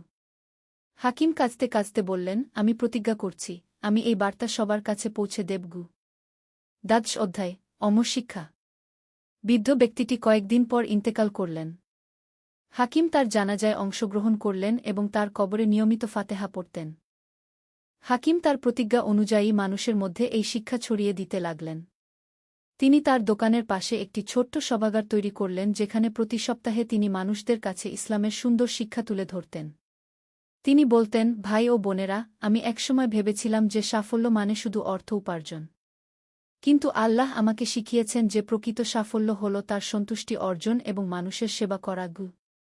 যখন আমরা আল্লাহর উপর ভরসা করি এবং তার সৃষ্টির সাহায্য করি, তখন তিনি আমাদের এমন বরকত দেন যা আমরা কল্পনাও করতে পারি না। হাকিমের এই কথাগুলো মানুষের হৃদয়ে গভীর রেখাপাত করত। অনেক অহংকারী ব্যবসায়ী তার কথা শুনে তওবা করতেন এবং গরিবদের সাহায্য করতে শুরু করতেন। হাকিম আরও বলতেন, মনে রাখবেন, আমাদের সব সম্পদ আল্লাহর আমানত। আমরা শুধু তার তত্ত্বাবধায়ক। একদিন আমাদের এই আমানতের হিসাব দিতে হবে। উপসংহার, শিক্ষা ও বার্তা। হাকিম ৮-৫ বছর বয়সে ইন্তেকাল করলেন। তার মৃত্যুর সময় পুরো বাগদাদ শহর শোকে মুহ্যমান হয়ে পড়ল। হাজারো মানুষ তার জানাজায় অংশগ্রহণ করলেন। তার ছেলে তার ব্যবসা এবং সমাজসেবার কাজ চালিয়ে গেলেন। হাকিমের প্রতিষ্ঠিত মসজিদ, মাদ্রাসা এবং দাতব্য প্রতিষ্ঠানগুলো আজও মানুষের সেবা করে চলেছে। কিন্তু হাকিমের সবচেয়ে বড় উপহার হল তার জীবনের শিক্ষা। তিনি প্রমাণ করেছেন যে ১. অহংকার মানুষকে ধ্বংস করে। যখন আমরা ভুলে যাই যে সব কিছু আল্লাহর দান, তখন আমরা অহংকারী হয়ে উঠি এবং পতনের দিকে এগিয়ে যাই। ২. তবার দরজা সবসময় খোলা, যতই বড় পাপ করুক, আল্লাহ সবসময় ক্ষমা করার জন্য প্রস্তুত। শুধু প্রয়োজন সত্যিকারের অনুশোচনা। ৩. দানে বরকত আসে, যত বেশি দান করবেন, আল্লাহ তত বেশি দেবেন। এটি আল্লাহর অপরিবর্তনীয় নিয়ম। ৪. নেক লোকদের দোয়া কবুল হয়, যারা আল্লাহর প্রিয় বান্দা, তাদের দোয়ার বিশেষ ক্ষমতা আছে। ৫. প্রকৃত সম্পদ হল আল্লাহর সন্তুষ্টি। পার্থিব সম্পদ সাময়িক, কিন্তু আল্লাহর সন্তুষ্টি চিরস্থায়ী। আজ শত শত বছর পর হাকিমের গল্প এখনও মানুষদের অনুপ্রেরণা দেয়। এই গল্প আমাদের মনে করিয়ে দেয় যে আল্লাহর রহমত অসীম এবং যে কেউ চাইলে নতুন জীবন শুরু করতে পারে। হাকিমের মতো আমরাও যদি আল্লাহর উপর ভরসা রাখি, গরিবদের সাহায্য করি এবং বিনয়ী থাকি, তাহলে আল্লাহ আমাদের জীবনেও অসাধারণ বরকত দেবেন। এবং যে আল্লাহর উপর ভরসা করে, আল্লাহ তার জন্য যথেষ্ট। নিশ্চয়ই আল্লাহ তার কাজ সম্পন্ন করবেন। সূরা তালাক ৩। সমাপ্ত। লেখকের কথা, এই গল্পটি কাল্পনিক, কিন্তু এর শিক্ষাগুলো সম্পূর্ণ বাস্তব এবং কুরআন ও হাদিসের আলোকে রচিত। আশা করি এই গল্প পাঠকদের হৃদয়ে আল্লাহর প্রতি ভালোবাসা এবং মানুষের সেবার অনুপ্রেরণা জাগাবে। নূরের সন্ধানে। একটি আধ্যাত্মিক যাত্রার গল্প। প্রথম অধ্যায়, হারিয়ে যাওয়া পথ। বাগদাদের প্রাণবন্ত বাজারে ইউসুফ ইবনে আবদুল্লাহ তার দোকানে বসেছিলেন। রেশমি কাপড় আর মূল্যবান মশলার ব্যবসায়ী হিসেবে তিনি শহরের অন্যতম ধনী ব্যক্তি। কিন্তু আজ তার মন ভার। গত কয়েক মাস ধরে একটা অদ্ভুত অস্থিরতা তাকে পেয়ে বসেছে। আব্বু, আজকে আপনাকে খুব চিন্তিত লাগছে, তার পুত্র আহমদ এসে বলল। ইউসুফ দীর্ঘশ্বাস ফেললেন।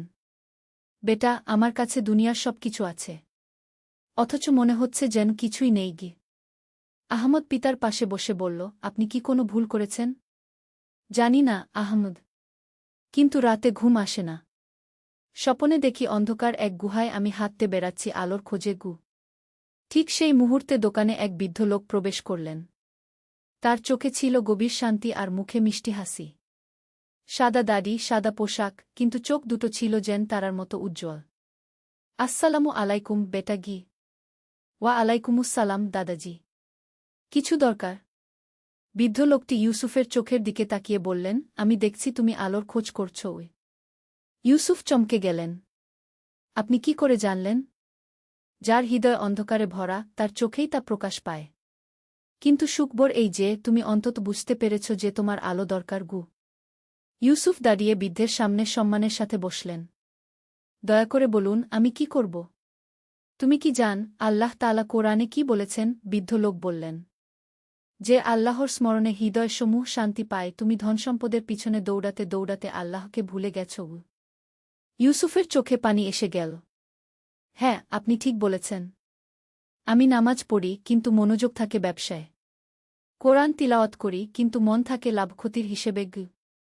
এখনও দেরি হয়নি বেটা, তবে তোমাকে একটা কঠিন সিদ্ধান্ত নিতে হবে। কি সিদ্ধান্ত? বৃদ্ধ লোক দাঁড়িয়ে যাওয়ার আগে বললেন, তুমি যদি সত্যিকারের নূর খুঁজতে চাও, তাহলে তোমাকে হজ্জ করতে হবে। কিন্তু শুধু হজ্জ নয়, হজ্জের পথে তোমাকে 3টি পরীক্ষার মুখোমুখি হতে হবে। কি ধরনের পরীক্ষা? সেটা তুমি পথেই জানতে পারবে। মনে রাখবে, আল্লাহ তার বান্দাকে পরীক্ষা করেন তাকে পবিত্র করার জন্য। আর হ্যাঁ, এই হজ্জে তুমি একা যাবে। বৃদ্ধ লোক চলে যাওয়ার পর ইউসুফ দীর্ঘক্ষণ চুপ করে বসে রইলেন। আহমদ জিজ্ঞেস করল, আব্বু, আপনি কি ভাবছেন? আহমদ, আমি মনে করছি এই বছরই হজ্জ করব। কিন্তু ব্যবসার কি হবে? ব্যবসা তো আল্লাহরই। তিনি যদি চান তো রক্ষা করবেন। আর তুমি তো আছো। দ্বিতীয় অধ্যায়, প্রথম পরীক্ষা, দানের মাহাত্ম্য। 3 সপ্তাহ পর ইউসুফ হজ্জের উদ্দেশ্যে যাত্রা শুরু করলেন। তার সাথে ছিল পর্যাপ্ত অর্থ আর প্রয়োজনীয় জিনিসপত্র। প্রথম কয়েকদিন যাত্রা স্বাভাবিকভাবেই কেটে গেল। 5ম দিন সন্ধ্যায় তারা একটি ছোট গ্রামে থামলেন রাত্রিযাপনের জন্য। সেখানে এক মসজিদে ইউসুফ মাগরিবের নামাজ আদায় করতে গেলেন। নামাজের পর ইমাম সাহেব তার কাছে এলেন। ভাই, আপনি কি হাজী সাহেব? হ্যাঁ ইমাম সাহেব। আল্লাহর ঘরে যাচ্ছি। আল্লাহ আপনার হজ্জ কবুল করুন। তবে আপনার কাছে একটা অনুরোধ আছে। বলুন। ইমাম সাহেব দীর্ঘশ্বাস ফেলে বললেন, আমাদের গ্রামে খুব দরিদ্র একটি পরিবার আছে। স্বামী দুর্ঘটনায় মারা গেছে। স্ত্রী আর 3টি ছোট বাচ্চা। কয়েকদিন ধরে তারা অভুক্ত। আপনি যদি কিছু সাহায্য করতে পারেন। ইউসুফ তার থলে থেকে কিছু স্বর্ণমুদ্রা বের করে দিলেন। এগুলো দিয়ে দিন। জাযাকাল্লাহু খায়রান। আল্লাহ আপনাকে এর চেয়ে ভালো প্রতিদান দিবেন। কিন্তু রাতে ঘুমানোর পর স্বপ্নে ইউসুফ দেখলেন সেই বৃদ্ধ লোক আবার এসেছেন। তুমি দান করেছ, এটা ভালো। কিন্তু এটা তোমার প্রথম পরীক্ষা। আমি তো দান করেছি। হ্যাঁ, কিন্তু তুমি কি জান, আল্লাহ তাআলা কোরআনে বলেছেন, তোমরা যা ভালোবাসা থেকে দান না করা পর্যন্ত কখনো পূর্ণ সোয়াব পাবে না। তুমি যা দিয়েছ তা তোমার কাছে কিছুই না। স্বপ্ন ভেঙে ইউসুফ উঠে বসলেন। তার মনে পড়ল, তিনি যে স্বর্ণমুদ্রা দিয়েছেন সেগুলো তার কাছে অতি সামান্য। তার আছে অনেক। পরদিন সকালে তিনি ইমাম সাহেবকে ডাকলেন। ইমাম সাহেব গতকাল যে পরিবারের কথা বলেছিলেন তাদের কাছে নিয়ে যান। ছোট্ট একটা ঘরে গিয়ে দেখলেন এক যুবতী মহিলা তার 3টি শিশু সন্তান নিয়ে বসে আছেন। ক্ষুধায় বাচ্চারা কাঁদছে আর মা তাদের বুকে জড়িয়ে নিজেও কাঁদছেন। এই দৃশ্য দেখে ইউসুফের হৃদয় কেঁপে উঠল। তিনি তার সমস্ত স্বর্ণমুদ্রা, মূল্যবান আংটি আর এমনকি তার প্রিয় তসবিহ খানাও দিয়ে দিলেন। এগুলো বিক্রি করে আপনার সংসার চালান। আর বাচ্চাদের জন্য কিছু ব্যবসা শুরু করুন। মহিলা কাঁদতে কাঁদতে বললেন, আল্লাহ আপনার মঙ্গল করুন। আমি আপনার জন্য দোয়া করব। সেই রাতে ইউসুফের স্বপ্নে আবার সেই বৃদ্ধ লোক এলেন। কিন্তু এবার তার মুখে হাসি। এবার তুমি আসলেই দান করেছ। কারণ তুমি তোমার প্রিয় জিনিস দিয়েছ। প্রথম পরীক্ষায় তুমি উত্তীর্ণ। তৃতীয় অধ্যায়, দ্বিতীয় পরীক্ষা, ধৈর্যের অগ্নিপরীক্ষা। যাত্রা অব্যাহত রাখার পর 10ম দিনে ইউসুফের কাফেলা একটি মরুভূমির মধ্যে আটকে গেল। একটি প্রচণ্ড বালুঝড় তাদের পথ হারিয়ে ফেলতে বাধ্য করল। 3 দিন ধরে তারা ঘুরপাক খেতে লাগলেন। পানি ফুরিয়ে আসছে, খাবারও কম। অনেক হাজী সাহেব অধৈর্য হয়ে উঠলেন। এই গাইড তো আমাদের ভুল পথে নিয়ে এসেছে। আমাদের সবার মৃত্যু হবে এই মরুভূমিতে। ইউসুফ শুনছিলেন সবার অভিযোগ। তারই মনে হচ্ছিল এই যাত্রা হয়তো ভুল সিদ্ধান্ত ছিল। কিন্তু তখনই তার মনে পড়ল, আল্লাহ তাআলা কোরআনে বলেছেন, আর যারা ধৈর্য ধরে, নিশ্চয়ই আল্লাহ ধৈর্যশীলদের সাথে আছেন। তিনি সবাইকে একত্র করে বললেন, ভাইয়েরা, আমরা আল্লাহর ঘরে যাচ্ছি। তিনি কি আমাদের বিপদে ফেলে রাখবেন? আসুন ধৈর্য ধরি আর দোয়া করি। একজন হাজী রাগ করে বললেন, ধৈর্য। পানি নেই, এই রোদে আমরা মরে যাব। ইউসুফ তার নিজের পানির বোতল বের করে বললেন, আমার কাছে এই এক বোতল পানি আছে। এটা সবার মধ্যে ভাগ করে দিই। এক বোতল পানিতে কি হবে আমাদের? তুমি নিজেই খাও। কিন্তু ইউসুফ সেই পানি সবার মধ্যে ভাগ করে দিলেন। নিজে এক ফোঁটাও পান করলেন না। চতুর্থ দিনে যখন সবার অবস্থা খুবই খারাপ, তখন হঠাৎ দূরে একটি মরুদ্যান দেখা গেল। সবাই খুশিতে চিৎকার করে দৌড়ে গেলেন। শীতল পানি আর খেজুর দেখে সবাই আল্লাহর শুকরিয়া আদায় করলেন। কিন্তু সবচেয়ে বেশি খুশি ইউসুফ। কারণ তিনি বুঝতে পারলেন, আল্লাহ তাকে ধৈর্যের পরীক্ষা নিয়েছেন। সেই রাতে স্বপ্নে আবার সেই বৃদ্ধ লোক এলেন। তুমি যখন সবচেয়ে কঠিন সময়ে অন্যদের সেবা করেছ, নিজের শেষ পানি বিতরণ করেছ, তখন আল্লাহ তাআলা তোমার ধৈর্যে সন্তুষ্ট হয়েছেন। দ্বিতীয় পরীক্ষায়ও তুমি উত্তীর্ণ। চতুর্থ অধ্যায়, তৃতীয় পরীক্ষা, ক্ষমার মহিমা। মক্কা শরীফে পৌঁছানোর 3 দিন আগে ইউসুফের কাফেলা একটি বিশ্রামাগারে থামল। সেখানে বিভিন্ন দেশের হাজিরা এসে জমায়েত হয়েছেন। রাতে খাবারের সময় একটি দুর্ঘটনা ঘটল। একজন হাজি ভুলবশত ইউসুফের ব্যাগে থাকা শেষ কিছু স্বর্ণমুদ্রা চুরি করে ফেললেন। সকালে ইউসুফ যখন টাকার খোঁজ করলেন, পেলেন না। সবাই মিলে খোঁজাখুঁজি করল। শেষে সেই চোর হাজিকে ধরা পড়ল। তার নাম ছিল আব্দুর রহমান। সবাই তাকে পুলিশে দেওয়ার কথা বলল। ইউসুফ আব্দুর রহমানকে একা ডাকলেন। ভাই, আপনি কেন এই কাজ করলেন? আব্দুর রহমান কাঁদতে কাঁদতে বললেন, ভাই, আমার অনেক লজ্জা। আসলে আমার মেয়ের বিয়ে দিতে হবে। কিন্তু টাকা নেই। ভেবেছিলাম হজ্জ করে এসে কোনোভাবে টাকার ব্যবস্থা করব। কিন্তু এখানে এসে মাথা খারাপ হয়ে গেছে। আপনার মেয়ের বিয়েতে কত টাকা লাগবে? অনেক। আমার সাধ্যের বাইরে। ইউসুফ চিন্তা করলেন। তার কাছে যা টাকা আছে তা দিয়ে হজ্জের বাকি খরচ কোনোমতে চালানো যাবে। কিন্তু তিনি আব্দুর রহমানকে বললেন, ভাই, আমি আপনার বিরুদ্ধে কোনো অভিযোগ করব না। বরং এই টাকাগুলো আপনিই রাখুন। আপনার মেয়ের বিয়ের কাজে লাগান। আব্দুর রহমান অবাক হয়ে বললেন, এটা কি বলছেন? আমি চুরি করেছি আর আপনি আমাকে উপহার দিচ্ছেন? ভাই, আল্লাহ তাআলা আমাদের ক্ষমা করেন। আমিও আপনাকে ক্ষমা করি। আর রাসূল শাহ বলেছেন, যে ব্যক্তি অন্যের প্রয়োজন পূরণ করে, আল্লাহ তার প্রয়োজন পূরণ করেন। আব্দুর রহমান ইউসুফের পায়ে মাথা রেখে কাঁদতে লাগলেন। আল্লাহ আপনাকে জান্নাত দিন। আপনি আমাকে সম্মান দিলেন। সেই রাতে স্বপ্নে শেষবারের মতো সেই বৃদ্ধ লোক এলেন। এবার তার চোখে ছিল গর্বের আভা। ইউসুফ, তুমি তৃতীয় আর সর্বশেষ পরীক্ষায়ও উত্তীর্ণ হয়েছ। তুমি চুরি করার পরও ক্ষমা করেছ, বরং উপকার করেছ। এখন তুমি প্রকৃত হাজী হওয়ার যোগ্যতা অর্জন করেছ। আপনি আসলে কে? বৃদ্ধ লোক হেসে বললেন, আমি একজন আল্লাহর বান্দা। আল্লাহ আমাকে পাঠিয়েছিলেন তোমাকে সঠিক পথ দেখানোর জন্য। মনে রাখবে, হজ্জ শুধু আনুষ্ঠানিকতা নয়। হজ্জ হল আত্মশুদ্ধির প্রক্রিয়া। পঞ্চম অধ্যায়, পবিত্র কাবার প্রান্তরে। অবশেষে ইউসুফ মক্কা শরীফে পৌঁছলেন। কাবা শরীফ দেখার মুহূর্তে তার চোখ দিয়ে অশ্রু ঝরতে লাগল। এই যে তিনি সারা জীবন খুঁজে বেরিয়েছেন, সেই শান্তি, তা যেন তিনি পেয়ে গেলেন। লাব্বাইক আল্লাহুম্মা লাব্বাইক। তালবিয়া পড়তে পড়তে তিনি কাবা শরীফের দিকে এগিয়ে গেলেন। তাওয়াফ করার সময় তিনি দেখলেন, পৃথিবীর সব দেশের মানুষ এখানে একসাথে। ধনী গরিব রাজা প্রজা সবাই একই পোশাকে একই উদ্দেশ্যে। সুবহানাল্লাহ! এই যে একতা, এই যে ভ্রাতৃত্ব, এটাই তো ইসলামের প্রকৃত রূপ। সাফা মারওয়া পাহাড়ের মধ্যে সাই করার সময় তিনি বিবি হাজেরার কথা ভাবলেন। কেমন করে তিনি তার শিশুপুত্র ইসমাইল এর জন্য পানির খোঁজে দৌড়িয়েছিলেন। আল্লাহ তাআলা দেখুন, একজন মায়ের ভালোবাসা কোনো পর্যায়ে পৌঁছতে পারে। আর আমি আমার সন্তানদের জন্য কি করেছি? শুধু অর্থ আর সম্পদ জোগাড় করেছি। আরাফাতের ময়দানে দাঁড়িয়ে তিনি অনুভব করলেন, এটাই যেন কিয়ামতের ময়দান। লক্ষ লক্ষ মানুষ আল্লাহর কাছে ক্ষমা চাইছে, দোয়া করছে। তিনি দুহাত তুলে দোয়া করতে শুরু করলেন। হে আল্লাহ, আমি আজ বুঝতে পারলাম আমার আসল সম্পদ টাকা পয়সা নয়। আমার আসল সম্পদ হল আপনার সন্তুষ্টি। আমি এতদিন শুধু দুনিয়ার পিছনে দৌড়েছি। আজ থেকে আমি আপনার পথে চলার প্রতিজ্ঞা করছি। হে আল্লাহ, আমার স্ত্রী সন্তান পরিবার পরিজন সবাইকে সঠিক পথে চালনা করুন। আমার ব্যবসা হালাল রাখুন। আমি যেন কখনো অসহায়ের উপর অত্যাচার না করি। হে আল্লাহ, আমার এই হজ্জ কবুল করুন। আমাকে আপনার প্রিয় বান্দা বানান। দোয়া শেষে যখন তিনি চোখ মেললেন, দেখলেন পাশেই দাঁড়িয়ে আছেন সেই আব্দুর রহমান, যিনি তার টাকা চুরি করেছিলেন। আব্দুর রহমান তাকে দেখে কান্নায় ভেঙে পড়লেন। ভাই, আমি আপনার কাছে ক্ষমা চাই। আপনি আমার জীবন বাঁচিয়েছেন। ইউসুফ তাকে জড়িয়ে ধরলেন। ভাই, আল্লাহ আমাদের সবাইকে ক্ষমা করুন।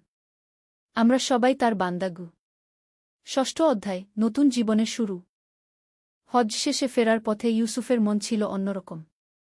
তিনি এখন আর আগের সেই ইউসুফ নন। তিনি এখন একজন হাজি, যিনি আল্লাহর সান্নিধ্য লাভ করেছেন। বাগদাদে ফিরে এসে তিনি দেখলেন তার দোকান আগের মতোই আছে।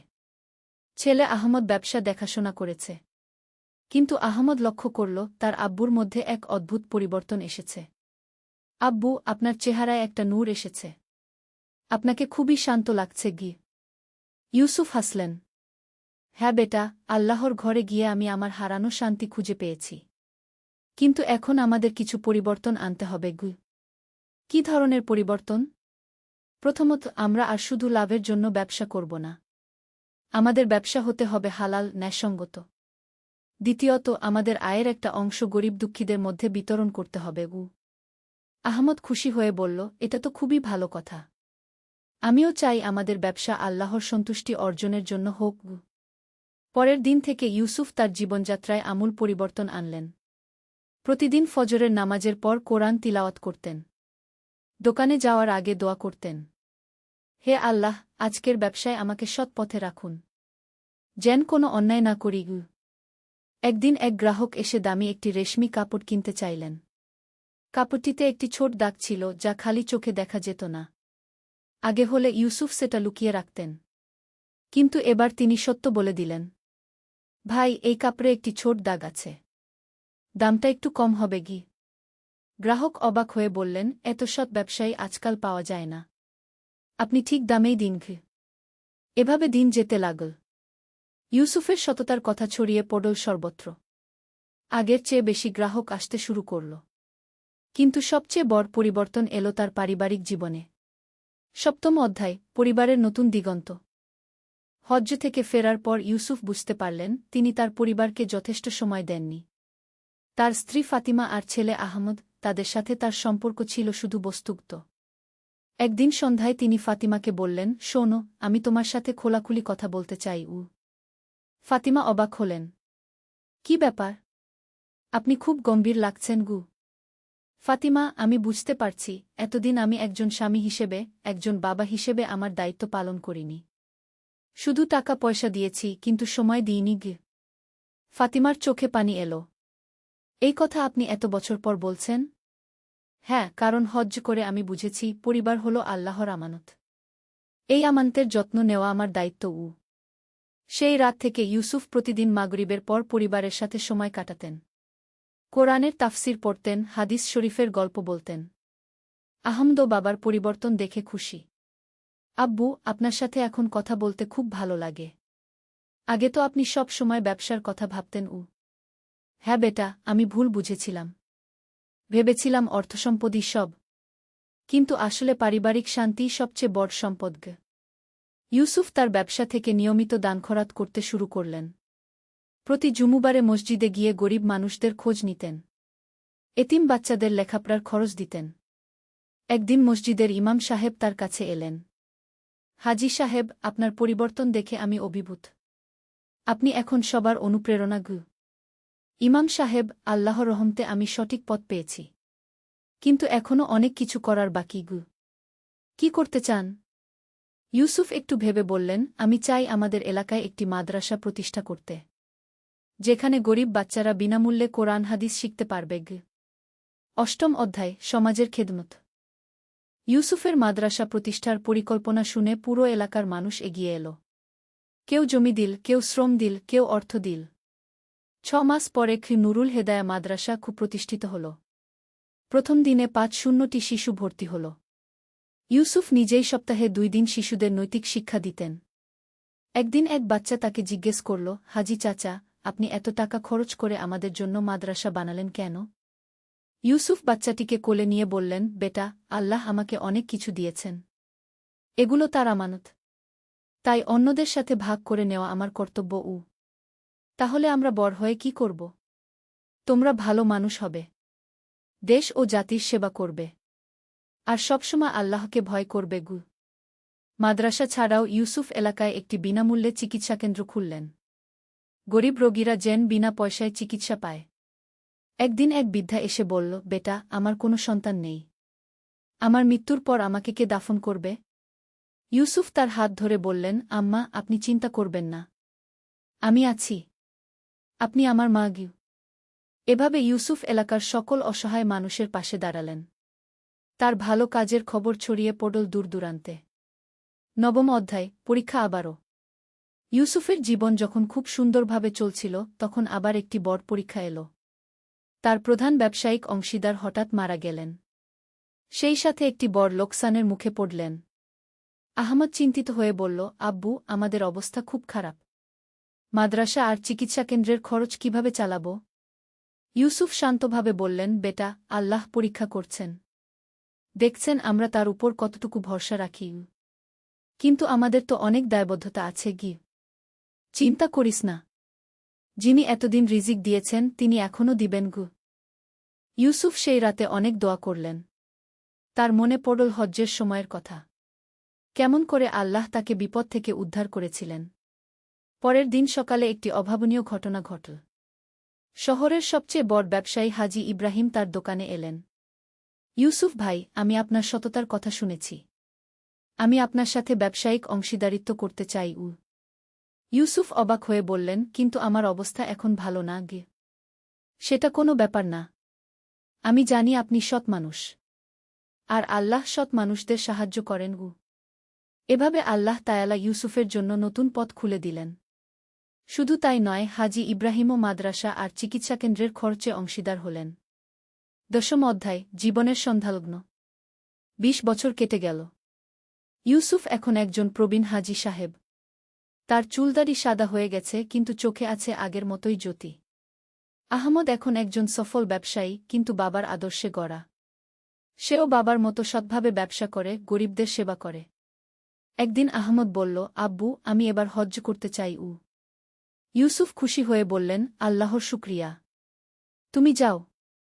তবে মনে রাখবে, হজ্জ শুধু একটি ইবাদত নয়, এটি জীবন পরিবর্তনের একটি প্রক্রিয়া। আব্বু, আপনি কি আবার হজ্জ করতে চান না? ইউসুফ চিন্তা করে বললেন, হ্যাঁ, অনেক দিনের ইচ্ছা। চল, এবার আমরা বাবা ছেলে একসাথে হজ্জ করি। দ্বিতীয়বার হজ্জে গিয়ে ইউসুফের অনুভূতি ছিল অন্যরকম। প্রথমবার গিয়েছিলেন নিজের মুক্তির জন্য, এবার গেলেন আল্লাহর শুকরিয়া আদায় করতে। কাবা শরীফের সামনে দাঁড়িয়ে তিনি দোয়া করলেন, হে আল্লাহ, আপনি আমাকে সঠিক পথ দেখিয়েছেন, আমার জীবনে নূর এনে দিয়েছেন। আমার এই বাকি জীবন আপনার পথেই কাটুক। আমার পরিবার, আমার সমাজের সবাই যেন আপনার সন্তুষ্টি লাভ করে। আরাফাতের ময়দানে দাঁড়িয়ে তিনি আহমদকে বললেন, বেটা, এই জায়গায় দাঁড়িয়ে 20 বছর আগে আমি বুঝেছিলাম জীবনের আসল অর্থ। আজ তুমিও সেটা অনুভব করছো। আহমদ কাঁদতে কাঁদতে বলল, আব্বু, আমি কিভাবে আপনার মতো হতে পারি? সৎ থাক, মানুষের সেবা কর, আর সবসময় আল্লাহকে ভয় কর। বাকি আল্লাহ দেখবেন। একাদশ অধ্যায়, উপসংহার, নূরের বিকিরণ। বাগদাদে ফিরে এসে ইউসুফ আরও উৎসাহিত হয়ে সমাজসেবায় নিজেকে নিয়োজিত করলেন। তার প্রতিষ্ঠিত মাদ্রাসা থেকে এখন অনেক আলেমুলামা তৈরি হয়েছে। তারা দেশের বিভিন্ন প্রান্তে ছড়িয়ে গিয়ে ইসলামের সঠিক বার্তা পৌঁছে দিচ্ছেন। চিকিৎসাকেন্দ্র থেকে হাজার হাজার গরিব রোগী বিনামূল্যে চিকিৎসা পেয়েছে। অনেকে সুস্থ হয়ে ইউসুফের জন্য দোয়া করে। একদিন ইউসুফ অসুস্থ হয়ে পড়লেন। ডাক্তার বললেন, হাজী সাহেব, আপনার বয়স হয়েছে, এখন বেশি বিশ্রাম নেওয়া দরকার গু। কিন্তু ইউসুফ বিশ্রাম নিতে পারলেন না। এলাকার মানুষের সমস্যাপত্তি নিয়ে তিনি ব্যস্ত থাকতেন। একদিন রাতে তার খুব অসুবিধা হল। আহমদ আর ফাতিমা পাশে বসে রইলেন। আব্বু, আপনার কোনো কষ্ট হচ্ছে? ফাতিমা জিজ্ঞেস করলেন। ইউসুফ মিষ্টি হেসে বললেন, না, কোনো কষ্ট নেই, বরং আমি খুব শান্তি অনুভব করছি গু। আব্বু, আমাদের কোনো উপদেশ দিন, আহমদ বলল। ইউসুফ একটু কষ্ট করে উঠে বসলেন। তার চোখে মুখে ছিল অপার্থিব এক শান্তি। শোনো, আমার জীবনের সবচেয়ে বড় শিক্ষা হল, আল্লাহর সন্তুষ্টিই জীবনের একমাত্র লক্ষ্য হওয়া উচিত। দুনিয়ার সব কিছু ফেলে রেখে যেতে হবে, কিন্তু নেক আমল সাথে নিয়ে যেতে পারবে গু। সততা, দানশীলতা, ধৈর্য, ক্ষমা, এই গুণগুলো তোমাদের মধ্যে রাখবে। মানুষের সেবা করবে। মনে রাখবে, যে মানুষের উপকার করে, আল্লাহ তার উপকার করেন গু। আর সবচেয়ে গুরুত্বপূর্ণ কথা, কখনো আল্লাহর রহমত থেকে নিরাশ হবে না। তিনি অসীম ক্ষমাশীল। যতই পাপী হও, তবা করে তার কাছে ফিরে এসো গু। এই কথা বলার পর ইউসুফ আবার শুয়ে পড়লেন। সারারাত তিনি কালিমা আর তাসবিহ পড়তে থাকলেন। ফজরের আজানের সময় ইউসুফ শেষ নিঃশ্বাস ত্যাগ করলেন। তার মুখে ছিল একটি শান্তিমা হাসি, যেন তিনি তার প্রিয় রবের সাক্ষাৎ পেয়েছেন। দ্বাদশ অধ্যায়, অমর কীর্তি। ইউসুফের ইন্তেকালের খবর শুনে সারা বাগদাদ শহরে শোকের ছায়া নেমে এল। তার জানাজায় হাজার হাজার মানুষ অংশগ্রহণ করল। ধনী গরিব, ছোটবড় সবাই কাঁদল।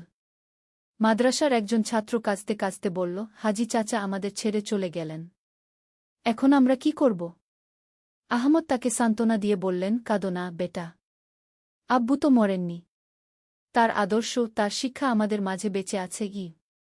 ইউসুফের দাফনের পর এলাকার মানুষ তার স্মৃতিচারণ করতে লাগল। একজন বললেন, উনি আমার চিকিৎসার খরচ দিয়েছিলেন, আমার প্রাণ বাঁচিয়েছেন গু। আরেকজন বললেন, আমার ছেলে ওনার মাদ্রাসায় পড়াশোনা করে বড় আলেম হয়েছে গি। একজন বৃদ্ধা কাঁদতে কাঁদতে বললেন, উনি আমার ছেলের মতো যত্ন করতেন, আমার কোনো কষ্ট হলে পাশে দাঁড়াতেন উ। ইউসুফের মৃত্যুর পর আহমদ তার পিতার আদর্শ অনুসরণ করে জীবন চালাতে লাগলেন। মাদ্রাসা আর চিকিৎসাকেন্দ্র আরও বড় করলেন। নতুন নতুন দাতব্য প্রতিষ্ঠান গড়ে তুললেন। 5 বছর পর আহমদ একটি অভিজ্ঞতার সম্মুখীন হলেন। তিনি স্বপ্নে দেখলেন, তার বাবা জান্নাতে খুব সুখে আছেন। ইউসুফ তাকে বললেন, বেটা, আল্লাহ আমার হজ্জ কবুল করেছেন, আমার সব গুনাহ মাফ করে দিয়েছেন, তুমি আমার পথে চলতে থাকু। আব্বু, আমি কি সঠিক পথে আছি? হ্যাঁ বেটা, তবে মনে রাখ, নেকির পথে কোনো শেষ নেই। যতদিন বেঁচে থাকবে মানুষের সেবা করে যাবে গু। স্বপ্ন ভেঙে আহমদ আরও উৎসাহিত হলেন। তিনি আরও বেশি সমাজসেবায় নিজেকে নিয়োজিত করলেন। 13 অধ্যায়, আদর্শের ধারাবাহিকতা। বছরের পর বছর কেটে গেল। ইউসুফের নাম এখনও মানুষের মুখে মুখে। তার প্রতিষ্ঠিত মাদ্রাসা থেকে শত শত আলেম তৈরি হয়েছে। তারা দেশবিদেশে গিয়ে ইসলামের সুশীতল ছায়া বিস্তার করেছে। আহমদের পুত্র মুহাম্মদ যখন যুবক হল, তখন সেও তার দাদার কীর্তি শুনে অনুপ্রাণিত হল। আব্বু, আমি দাদুর মতো মানুষ হতে চাই উ। আহমদ মিষ্টি হেসে বললেন, তোমার দাদু ছিলেন একজন আদর্শ মুসলিম। তিনি হজ্জ করে জীবনের প্রকৃত অর্থ বুঝেছিলেন। তুমিও সেই পথে চলোগ। মুহাম্মদ তার দাদার জীবনী লিখে একটি বই প্রকাশ করল, নূরের সন্ধানে গি। এই বইটি পড়ে অনেক মানুষ অনুপ্রাণিত হল। একদিন একজন যুবক এসে আহমদকে বলল, চাচা, আমি আপনার বাবার জীবনী পড়ে খুব প্রভাবিত হয়েছি। আমিও হজ্জ করতে চাই উ। তুমি যাও বেটা। তবে